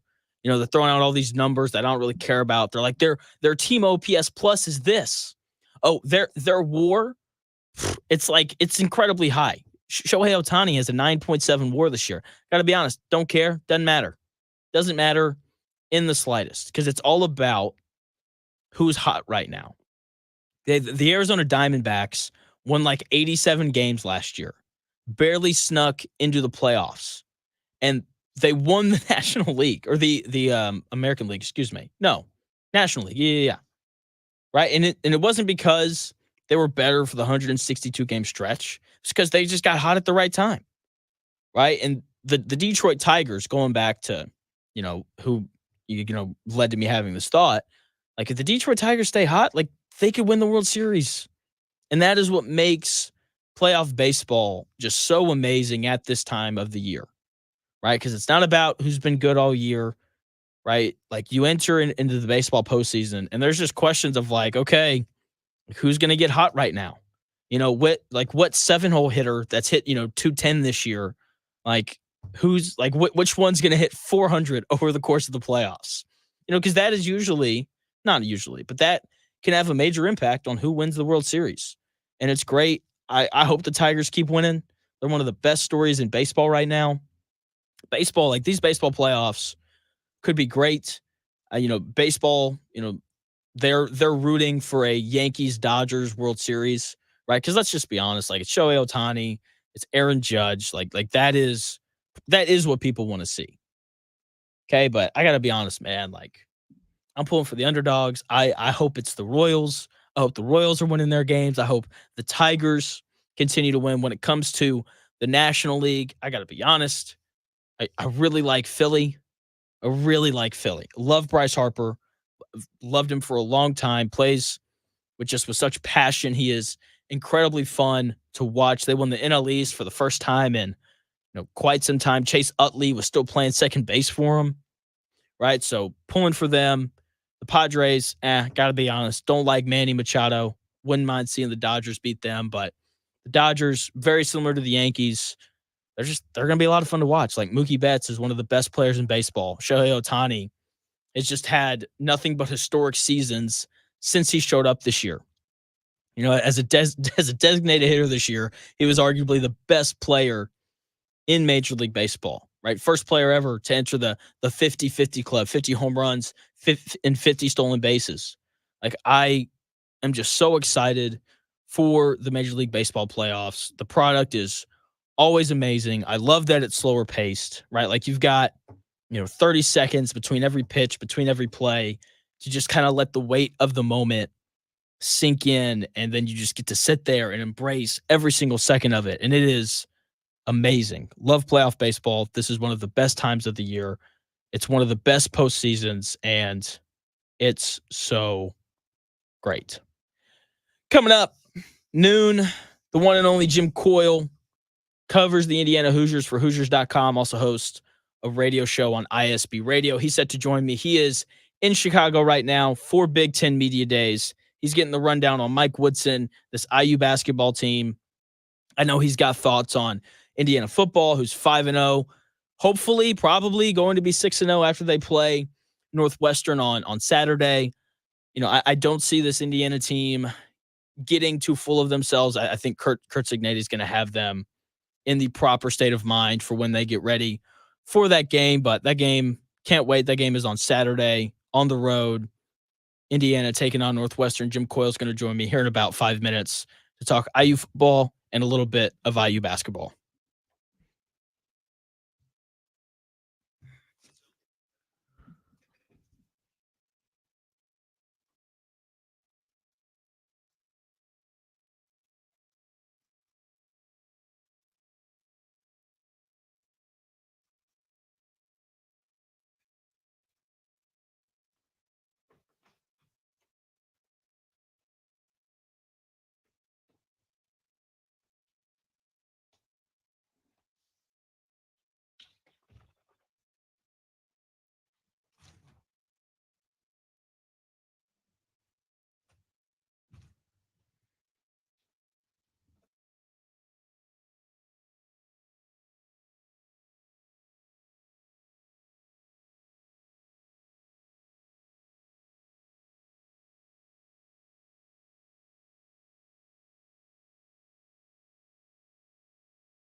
I'd like to take this chance to apologize to absolutely nobody. You must think I'm dumb. You're probably beat up in the bus stop most of the time. Playoffs? You kidding me? That's a clown question, bro. Shut your yap.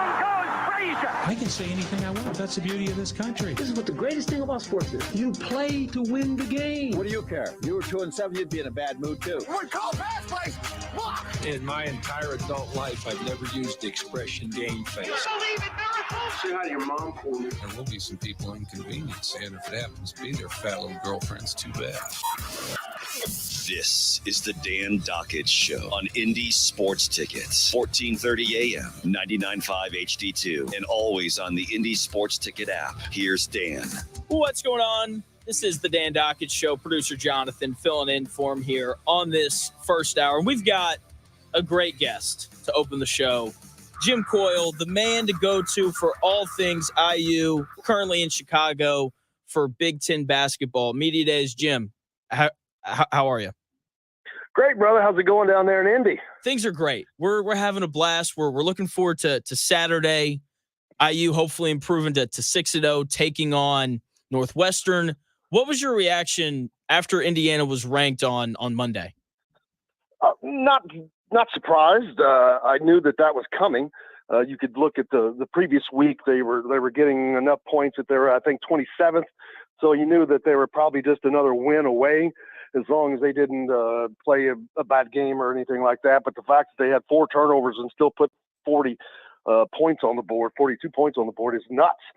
So that's probably what caught a lot of people's attention. But the thing that's got my attention this week is befuddling to me is they're playing Northwestern, a team that can't score the ball at all. They have been beaten soundly by Washington here recently, and Indiana's averaging over 40 points a game. And that spread is 13.5, I think I saw on FanDuel, which I'm not figuring that one out. I'm like, Indiana averages over 40 points a game. I don't know where the numbers are working for Vegas, but that surprised me more than anything. It really was surprising. I saw that line too. I thought it'd be, kind of what you were saying, kind of more in Indiana's favor. I was kind of expecting like 17.5, kind of somewhere around there. But I think, I don't know, this kind of leads perfectly into my next question. Like, Indiana hasn't played anybody super great. I think there are still some questions out there about Indiana. I think this team is awesome. I love the way they play defense. They score a ton of points, like you were alluding to there. So I think there's just some questions about how good this IU team really is. And what do you kind of think about them, just the product they've put on the field despite not playing anyone that's super great? Well, so far they've done everything they're supposed to do. They passed all the tests they're supposed to test. Even last week when they do turn the ball over 4 times, they don't give up any points on those turnovers. The defense made great adjustments at halftime, again, something they have done all season long. And so that is a big positive for that Indiana football team. And also when you turn the ball over 4 times, how do you react to that? We saw the quarterback just through his first 2 series, he throws his first 2 picks of the year, and he just shakes it off, rain down his back, comes back, and like I said, they put 40-plus points on the board, and so they would have put 50 up if they had not turned the ball over. But to seeing them react the way they did, not losing their composure, that shows you how this team is. Their mindset is. They're like, doesn't matter, keep digging, keep going, and so that's what is impressing me most. I know that Kurt Signetti takes everything one game at a time, and the players have been like that since the football media days when I spoke to them, and all they would talk about was their first game. And so that is something that he has really instilled in them, you can tell, and they've handled success very well up until this point. They're about to become bowl eligible in the first 6 games of the year with a possibility of doing something really special. They really are. They've been so much fun to watch, joined by Jim Coyle, publisher over at the Hoosier.com, hosts a show for ISB Radio as well. This is the guy to go to for all things IU. And, you were alluding to there just how this team responded so well after turning the ball over 4 times, something that they hadn't done all year before that game Saturday against Maryland. And I think a large part of that and their ability to respond, like, points to the culture that Kurt, Cignetti has established there. Why do you think, or how do you think he's been able to establish this new culture around a football program that, a lot of people didn't have a ton of respect for so quickly? Well, he knows what he's doing. He's done it. He has done this very thing, and he said this to all of us, and all of us probably kind of rolled our eyes, but he says you have to have a blueprint, you've got to have a plan, you've got to have the right people, and he has all of that. He's had it for a while, and he's followed it. He reminds not just me, but a lot of people kind of Nick Saban-ish. I hate to throw that name out because Nick Saban is one of the greats, but he coached under him, and he coached under him very early on in his career. So that was probably very impressionable upon him. But he also reminds me some of Bob Knight, which I'm glad Dan's not here today so I can say that. But in the ways of his preparation, so detail-oriented. And that stuff matters. Every detail matters to Curt Cignetti, and it matters to the team and the rest of the coaches. So that matters, and that matters on the field, and it shows, and that's why you can overcome adversity. Yeah, I think you're exactly right. Just talking to Greg McElroy, who played for Cignetti when he was at Alabama, like he just raves about him, says that he's incredibly prepared, very intense, kind of listed off some Saban-esque qualities. So I'm not going to knock you for saying that, but watching this Indiana team play, like I love the defense. I think that's been the most impressive parts of watching them play this year. What do you think the most impressive part of this IU football team has been this year?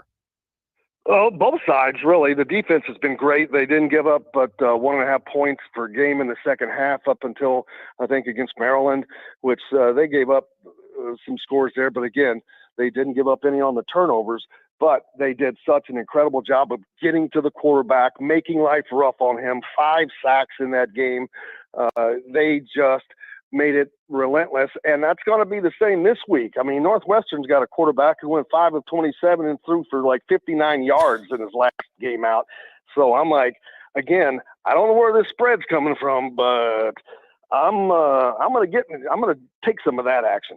Yeah, that's so Dan and I, we do this lock of the week thing for Bet 365, and he felt the exact same way. He took IU minus 13.5. So I'm probably going to hop on it too because of everything that you're saying. Like Northwestern just isn't very good. Like that's just the reality the long of and it. the short of it. I mean, yeah, it's the long and the short of it. It's not about being mean or anything like that. It's just a fact. It is a fact. And, looking at Indiana football, I said something last week that I just never thought that I'd say on the air. But last week on Friday, before the Maryland game, I said that I was more excited about Indiana's football game against Maryland Saturday than I had been for any Indiana basketball game all year, which feels like blasphemous to say when it comes to Indiana and the historic basketball program that they have. But do you kind of feel the same way about kind of this Indiana football team compared to the excitement around the basketball program? Oh, yeah. Working in the media, I tried to keep, that line between, but it is sure is fun covering a winner, let me tell you. And I love it. I'm happy for them. I'm happy for the Indiana football fans. But the one thing that they're not doing, and I think they should be, is enjoying the hell out of this ride. Don't wait for the shoe to drop. Everybody, no, just they're 5-0. They're going to be 6-0. Enjoy that. Love that, and just take it all in. Why punish yourself? You've never had this happen in your lifetime for most people, unless you're old enough to have been around for the Rose Bowl team or the 45 team. So enjoy this. I don't think enough Indiana fans are yet, but it seemed like you could tell that tide turned with the crowd that showed up for the Maryland game, stayed there throughout the rain. The students were there the whole time. Great showing. When they come back to play Nebraska, I fully expect Memorial Stadium to be sold out. That could be the case for Washington, definitely for Michigan and the Purdue game at home. So they're probably looking at 4 back-to-back sellouts at home. Joined by Jim Coyle via the QC Kinetics hotline. Jim Coyle covering IU for Hoosiers.com and ISB Radio, talking a little IU football. And you're exactly right. Like before the year started, I wanted IU to be good. So I'm not from Indiana, I grew up in the South where college football is king. And I am, a huge Razorbacks fan. And I just remember, like, from my childhood, some of the most memorable years are when Arkansas was good at football. Because, like when you have a good college football team, it's an absolute blast. I hope that Indiana fans are enjoying everything that's happening, because I highly doubt that Indiana's schedule is going to be this light next year. I'm sure it's going to be a little bit tougher. But when it comes to the games that are coming up on the schedule, Nebraska, who I think is pretty good, Washington, they're favored over Michigan this Saturday. So it seems like, Vegas likes them for whatever reason. They've got Michigan and Ohio State later on in November. For the tougher opponents when they play IU, is there any area of like concern of like when they play Michigan or Ohio State or whoever, they could expose this part of Indiana's football team? The lines, both sides, whether it's offensive or defensive, that's going to be a big difference as they continue to move up in the talent level of whom they're playing. Those guys are going to get faster, bigger, stronger, and they're going to have to deal with that. And they're going to have to protect the quarterback at all costs, A, to keep him healthy, but B, so he can perform. Because if you can't do that, and they've got to keep the running game where it's an effective part of the offense, as long as they give Curtis Rourke enough time to throw the ball, which they've done that virtually this entire season, Indiana has a ton of receivers to just eviscerate defenses. And even though they just lost Donovan McCulley, he was like the ninth. He was so far down the line. He had 2 catches on the year. So they've got so many guys in this offense. It's an unbelievably balanced and versatile offense. They've got 8 guys catching the ball. They've got 5 guys running the ball. There's nobody to focus on because you've got so many. And defensively, they have to do the same thing they did against Maryland. They've got to get to the quarterback. They've got to put pressure on them. They've got to slow the running game down, especially against a team like Michigan, because they don't really have a guy that can throw the ball. So they're going to run. So that's the fronts. That's what's going to be the difference maker as the season goes along, I think. It usually is. That's just kind of the reality of college football. If you have the better offensive and defensive line, you're probably going to win a lot of games. That's what Saban did at Alabama for forever. I want to transition now to IU hoops. As I mentioned at the start of the interview, Jim Coyle, he's in Chicago for Big Ten Media Days. So, you mentioned, IU football, just having all these weapons, all these receivers, all these running backs. I feel like IU basketball is similar with how many guards they have. Like they recruited that position pretty heavily. They've got some returners. Like, which returner, though, are you most excited to see this year for IU basketball? Actually, it's more about the new guys because it's what are they going to bring different? We know what they have and what, like Trey Galloway, we know what he brings and guys like that. But does Mackenzie Mbako get better? That's a huge. He's got to play good defense, or he can't stay on the floor. He's one of their best, if not the best shooter. So that's going to be a key matchup. How they play, the style they play. I just talked to Mike Woodson, and he's got options. Umar Ballo is the big old beef guy. He was just chosen the preseason All Big Ten, but he's huge, and he's going to take up a lot of space, and he's going to score. He's going to get his double-double.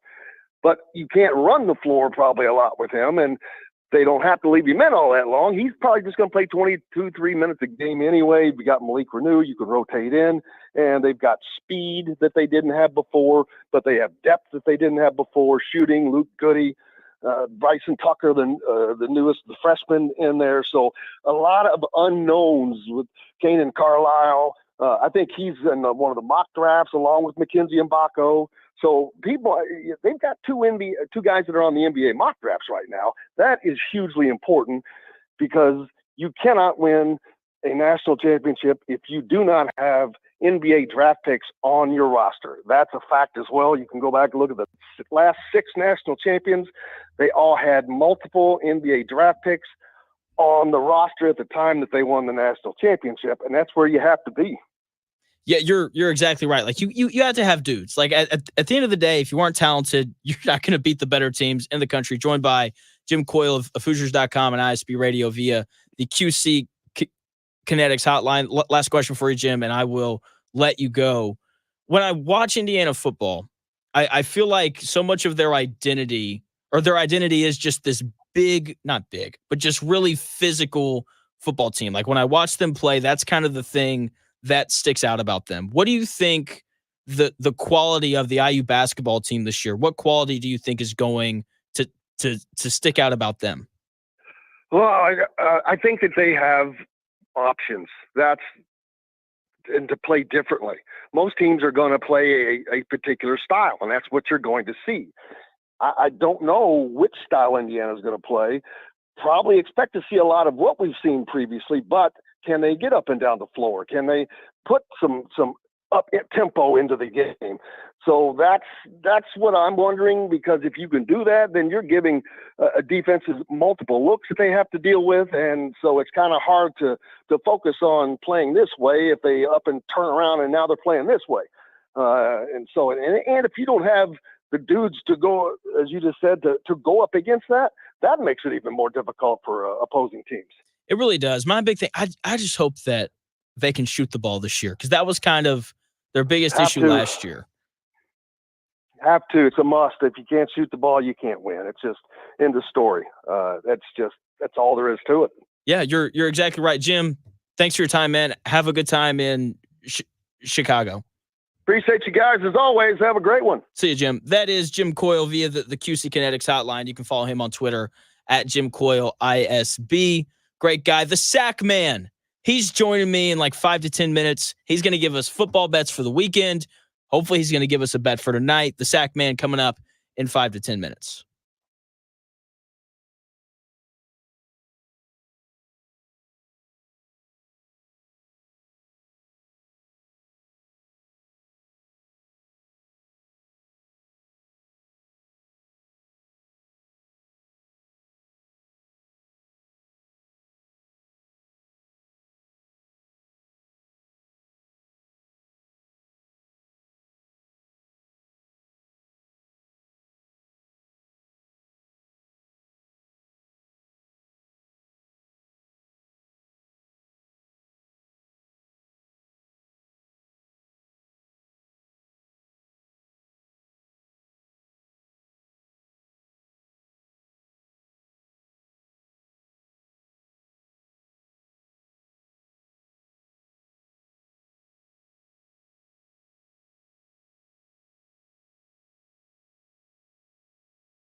back to the Dan Dockett Show, presented by Moondrops Distillery on Indy Sports Ticket, 1430 AM, 99.5 HD2, and always on the Indy Sports Ticket app. What's going on? Jonathan Smith, producer Jonathan, filling in here for Dan as he's down in Georgia.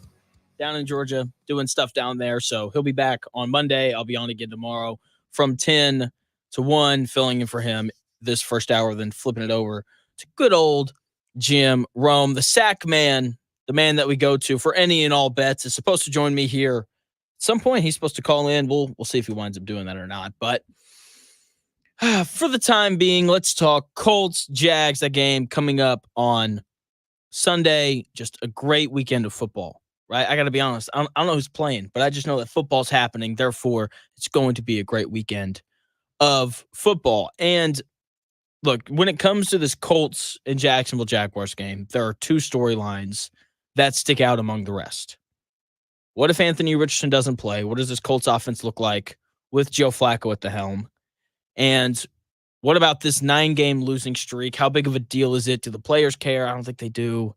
But those are kind of the two things that stick out when it comes to this Colts and Jacksonville game. And for those who haven't heard, Anthony Richardson was limited at practice yesterday. Been looking for updates today on whether or not he's been limited today. I haven't seen anything yet.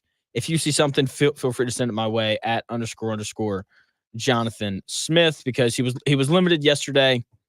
We'll see if he's limited today or not. Phil, the sack man, is about to call in. He's going to give us some bets for the weekend and for tonight. He's supposed to call in any second now. C. Fitch chiming in, letting me know that Jacksonville -2.5 is his stone cold lock of the week. Joining me now, it's the sack man. Sack man, you're on air. What's going on, man? Jay Sniff, how are you? I'm doing really well. No sniffles today, which is nice. No? Nope, none whatsoever. You said what? You fought through it. Whatever you had, you persevered through it. You were Jay Sniff strong. I was. Yeah. I think we just made money on a T-shirt. There we go. Hey, if we can put that on a T-shirt, that's fine. I don't mind that. We can. That works for me. So. How'd your bets do yesterday for baseball? Or did you bet the baseball games yesterday? Yeah, we had the Tigers. We won that one. That was a good one. So it was +155. Then we had even money on that one. Hurt my feelings. -0.5 on the first 5 innings of the O's game, and they had bases loaded, no outs, 1-1. And I'm trying to think who the O's played. The Royals. Why can't I think of it? Oh, yeah, Royals. Yeah, the Royals. The Royals, got out of that inning, got out of that jam. The bases loaded, no outs, 1-1. We just needed, and this is in the bottom of the 5th, we just needed a run to come in and 2 strikeouts and then a ground out, and that was the end of that one. So we lost that one. But then we had the Padres, and we had the game before that. Mets Brewers. I've been in the lab too much this morning. Yeah. Oh yeah. We had Brewers. Yeah. Yeah. Nice. So I moved on from yesterday. It was a good day. I don't know if Dan got them out. I think we only gave out 2 plays on the show yesterday. So we made a little money because we were +155 on the Tigers and then even money on the O's. So okay. Still made a little bit. Well, we're going to put them all out today. What all do you have for us? Well, I like to find out what you like. So what do you like tonight? Was it Falcons -2.5? Yeah, I like the Buccaneers on the money line. I think the Buccaneers have been pretty underrated to start the year. That's a good team. What do you think of the over/under? Over/under, I like the over 43.5. If I have any questions about either one of these two teams, it's their defenses. Both teams obviously have a ton of weapons on offense. While I don't love Kirk Cousins and I don't love Baker Mayfield, I have to admit, like, they're pretty solid options. So I like the over. Is that problematic? Do you agree with both of those things? Well, here's the thing. Yeah, no. Well, yes, I agree with you. That's the problem. I like both those, and I think the logic you make a lot of sense, and that's when that's an issue. It goes all right. Yeah, and so most of the public is on is on Tampa Bay and the over. And then some handicappers that are supposedly professionals that are absolutely horrible and scam the public. A lot of them are on the Falcons.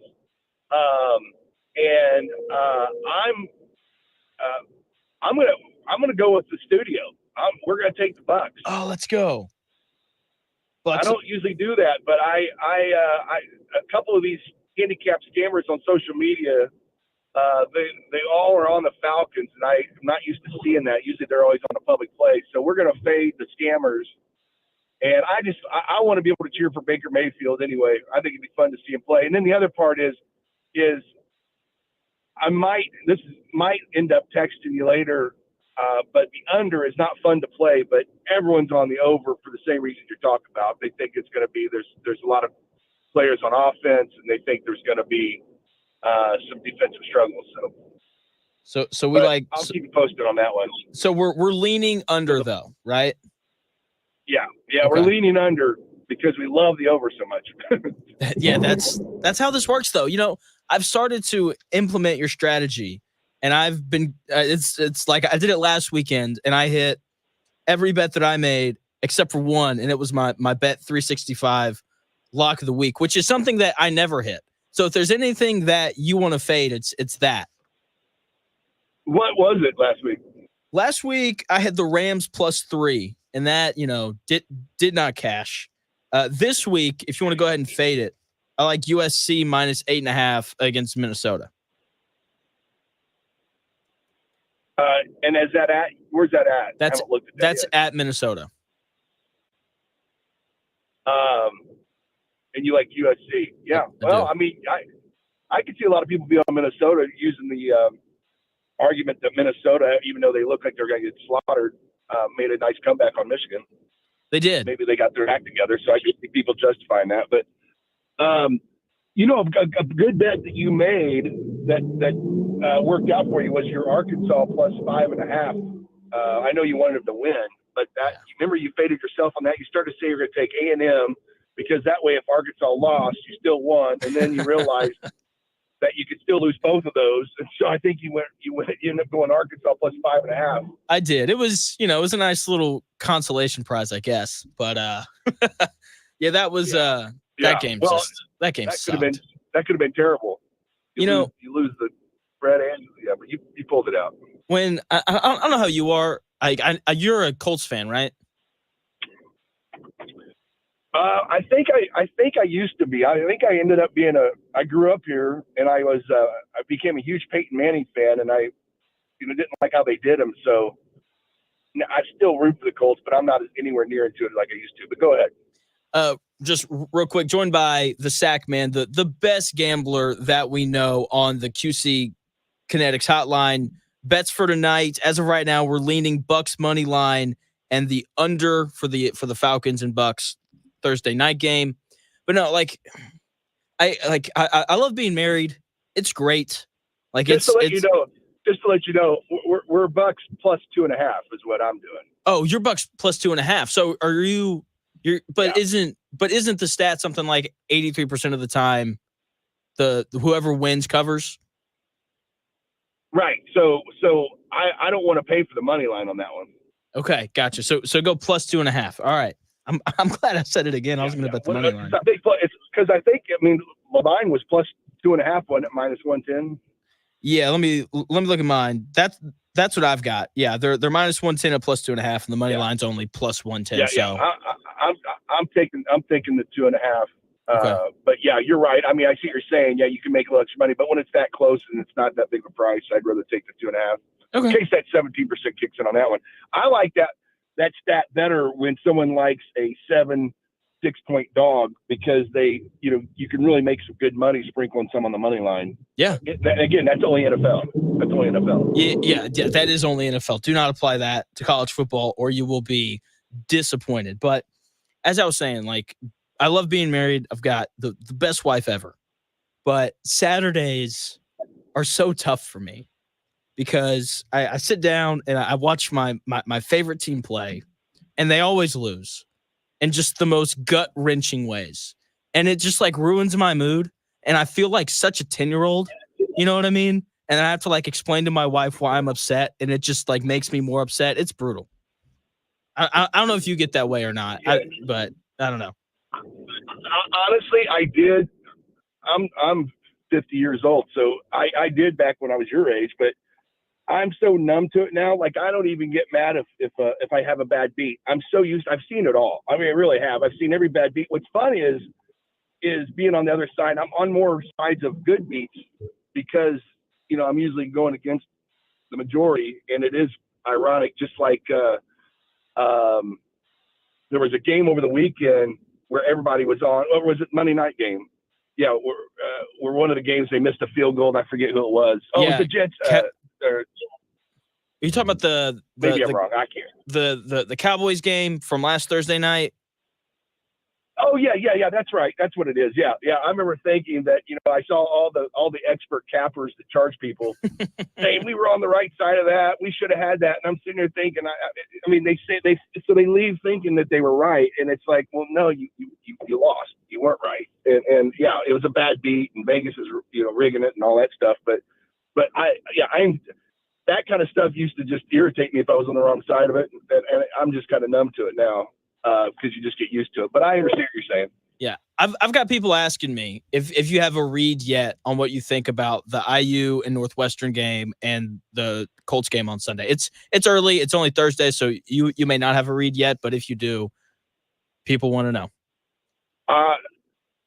I would be lying to you if I said I had a read on the IU Northwestern game. I don't even know the line. What's the line? 13.5 in favor of IU.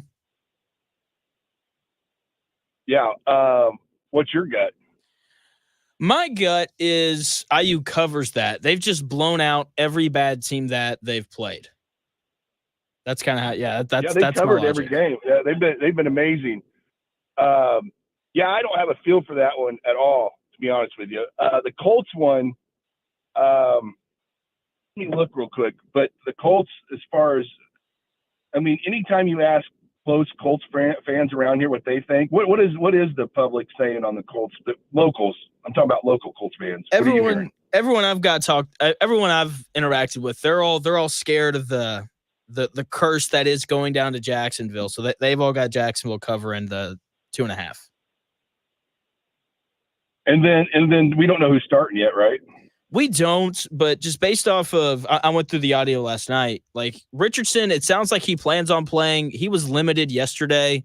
Shane Steichen said that even if Richardson doesn't practice at all this week, if he's healthy on Sunday, he's going to play Richardson. So I feel like it's going to be Richardson.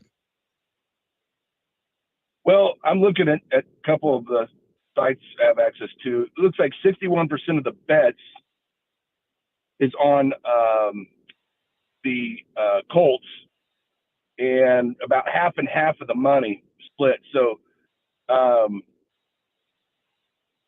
my initial reaction would be lean Colts, because I'm with you. I think the Jaguars got their number. I've gone to those games in Jacksonville, and we just don't do well there. Even when we had Manning, I think we had one game where they ran like 800 yards against us.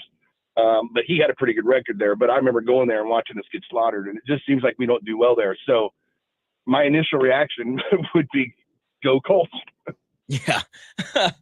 It's just, I mean, that's how disturbed my mind is. That's the thing is when I used to lose when I was younger, I kind of realized, I'm like, every time I put a bet in, I wish it would just flip without me knowing, and I'd be up so much. And so when I started mentally doing that, it really turned around.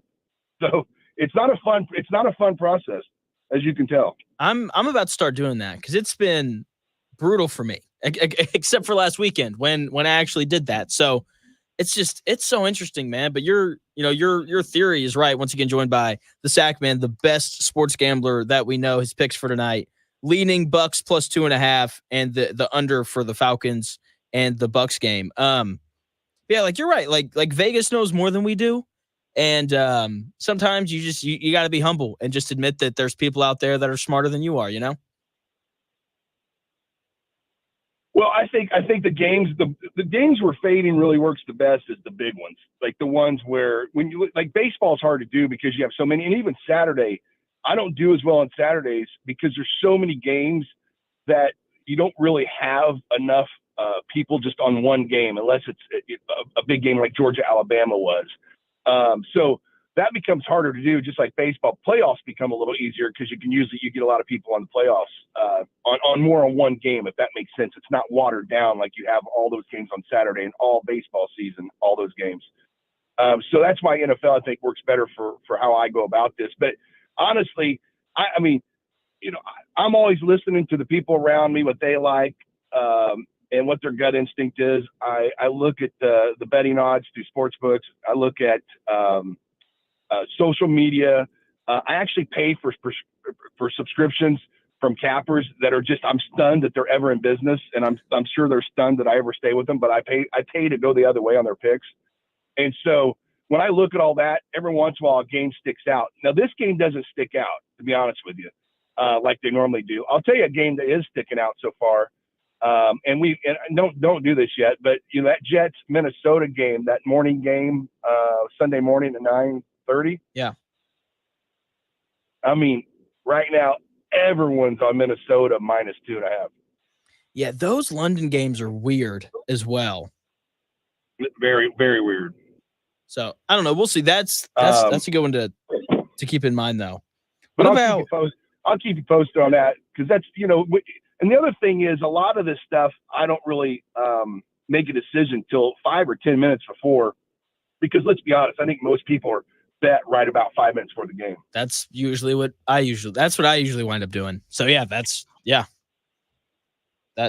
makes sense. Well, once again, the Sack Man, the bets for tonight currently leaning Bucks +2.5 and the under on the Falcons and Buccaneers game. Sack Man, thanks for calling in, dude. And I got one more for you. Oh, you do? Oh, let's go. Yeah. The public is on the Brewers, but my bad handicappers are on the Mets. So we're gonna root for the public, and we're gonna take the Brewers tonight too. And I don't like it. I don't know about you. I think the Mets win, but we're taking the Brewers. I'm not here to be right. I'm here to make money. That's exactly right. They play tomorrow night, right? Oh, I thought it was tonight. Nope. They play Friday. They got a travel day today. Right? Let me double check that. I was looking this morning. Maybe I'm wrong. Hold up. Oh no, you're right. They do play tonight. You do. You're right. They play tonight at 7. So the Brewers, is that on the money line, or are we taking them to cover? I think it's like 1.5. I haven't seen it. No, I don't. No, it's they're -135. So we're going to take the Brewers. I don't take too many minus ones that big, but I've got these, like I said, these scam handicappers that all think that they're using all this rationale why they love the Mets, and usually that means they're wrong. So okay, fair enough. There so you go. Bucks +2.5 against the Falcons. Falcons and the Buccaneers. I'm not ready to commit to the under on that game yet, because I want to kind of see an over game. Me too. So I'm not ready to commit to that yet. But okay, and then we'll commit to the Bucks, and I'll text you. Okay, sounds good. Sack Man, thanks for your time, dude. All right, take care. You got it. Thanks. That is the Sack Man, the best sports gambler that we know here at Indy's Sports Ticket. Once again, Bucks +2.5 and the Brewers on the money line tonight. Those games, start up around. I know the baseball game starts at 7. Thursday Night Football, that game will start around 8:15. If he texts me before the start and he has a read on the over/under, I'll make sure to tweet that out. Follow me on Twitter at __ Jonathan Smith. We'll tweet it out from the Indy Sports Ticket Twitter as well at Ticket1430 if you want to follow us there as well. When we come back here in about 4 minutes, Colts, Jags, Sunday. Got more thoughts on that when we come back here in about 4 minutes.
Back to the Dan Dockett Show, presented by Moondrops Distillery on Indy Sports Ticket, 1430 AM, 99.5 HD2, and always on the Indy Sports Ticket app.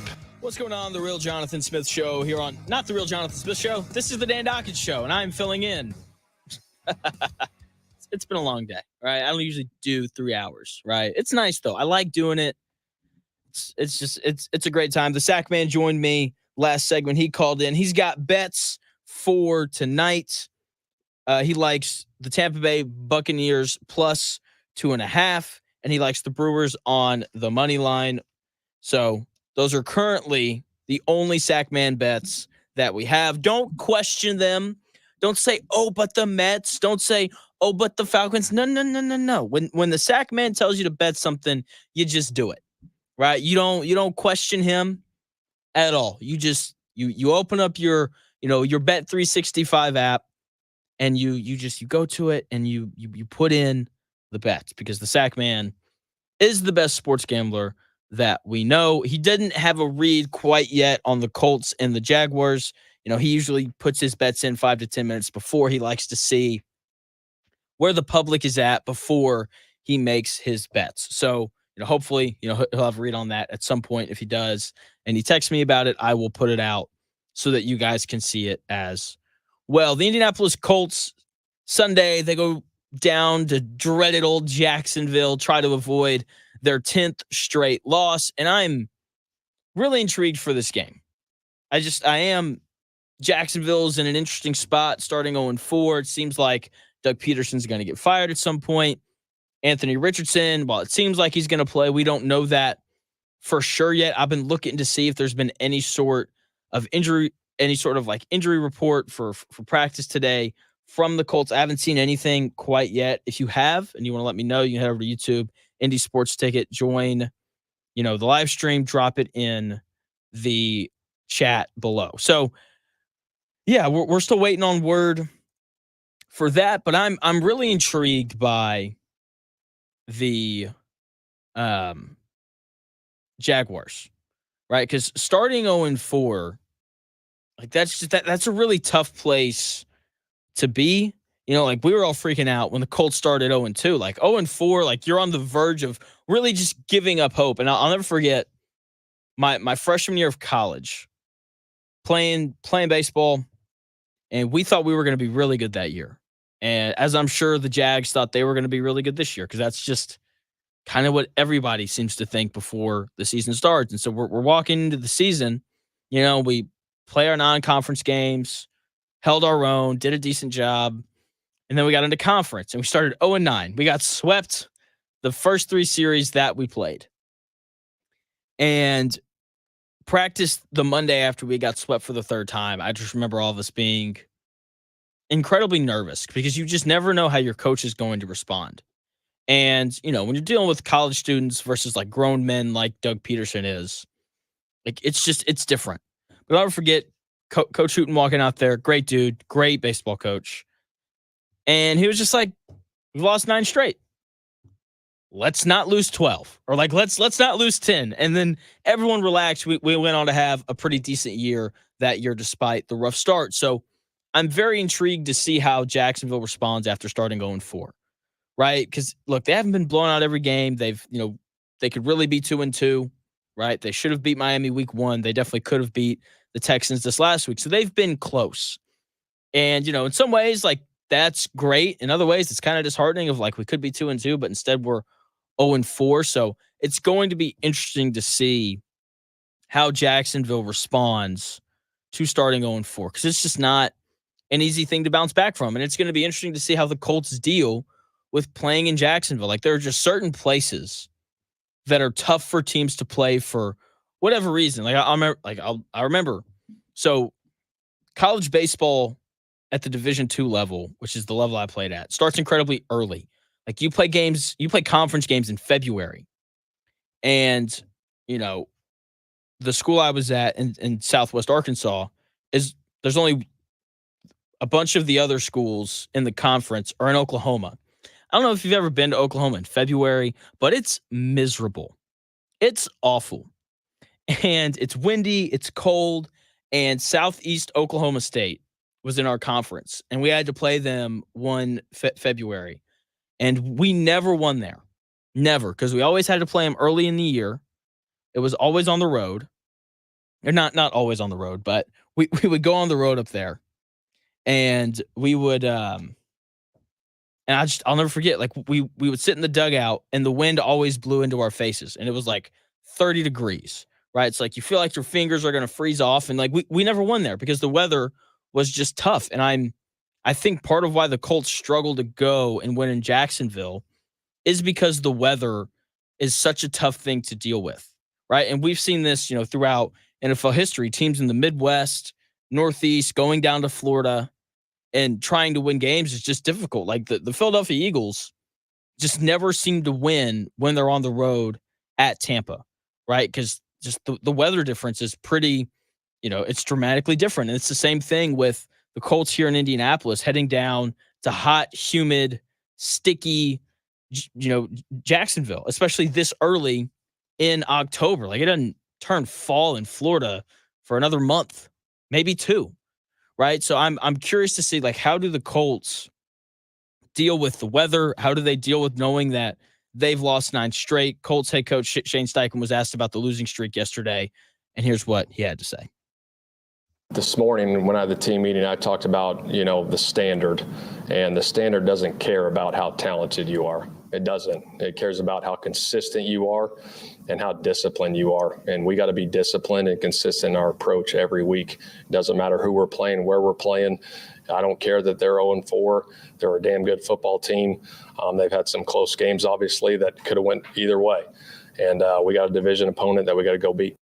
That was Colts head coach Shane Steichen right there talking about this, 9-game losing streak that's just kind of hanging over this Colts organization. Like, this is a game that Jim Irsay definitely wants to win. But I got to be honest, I don't think that the Colts players really care all that much about it. Like, some of them didn't even know about the losing streak. Listen to Anthony Richardson talking about this upcoming game against the Jacksonville Jaguars.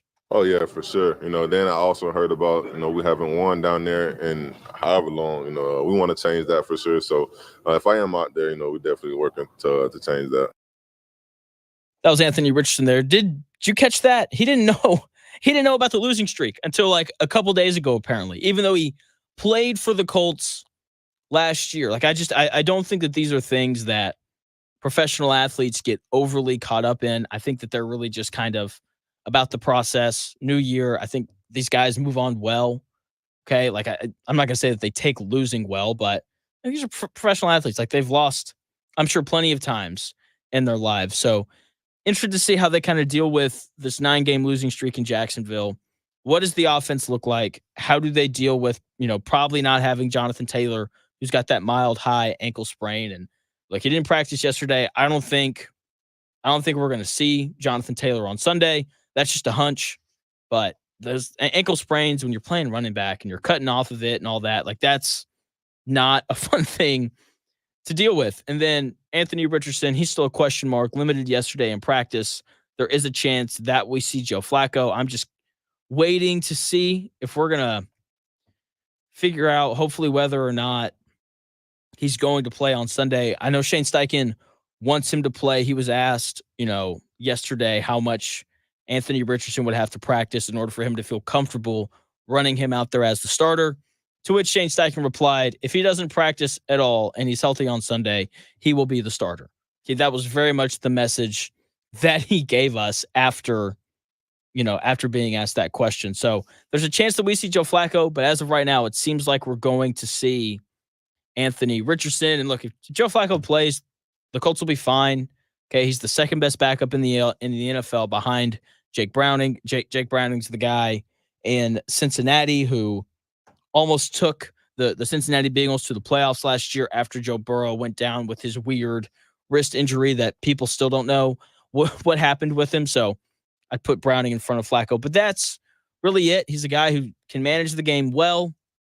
If he can just be consistent on Sunday, if he winds up being the guy that plays, then the Colts should still be able to beat Jacksonville. This is a team that's beat up defensively. They're not going to have two of their better defenders. They're not going to have their best defender in Josh Hines-Allen, elite edge rusher who had 17 sacks last year. He suffered a concussion last week, so he's not going to play.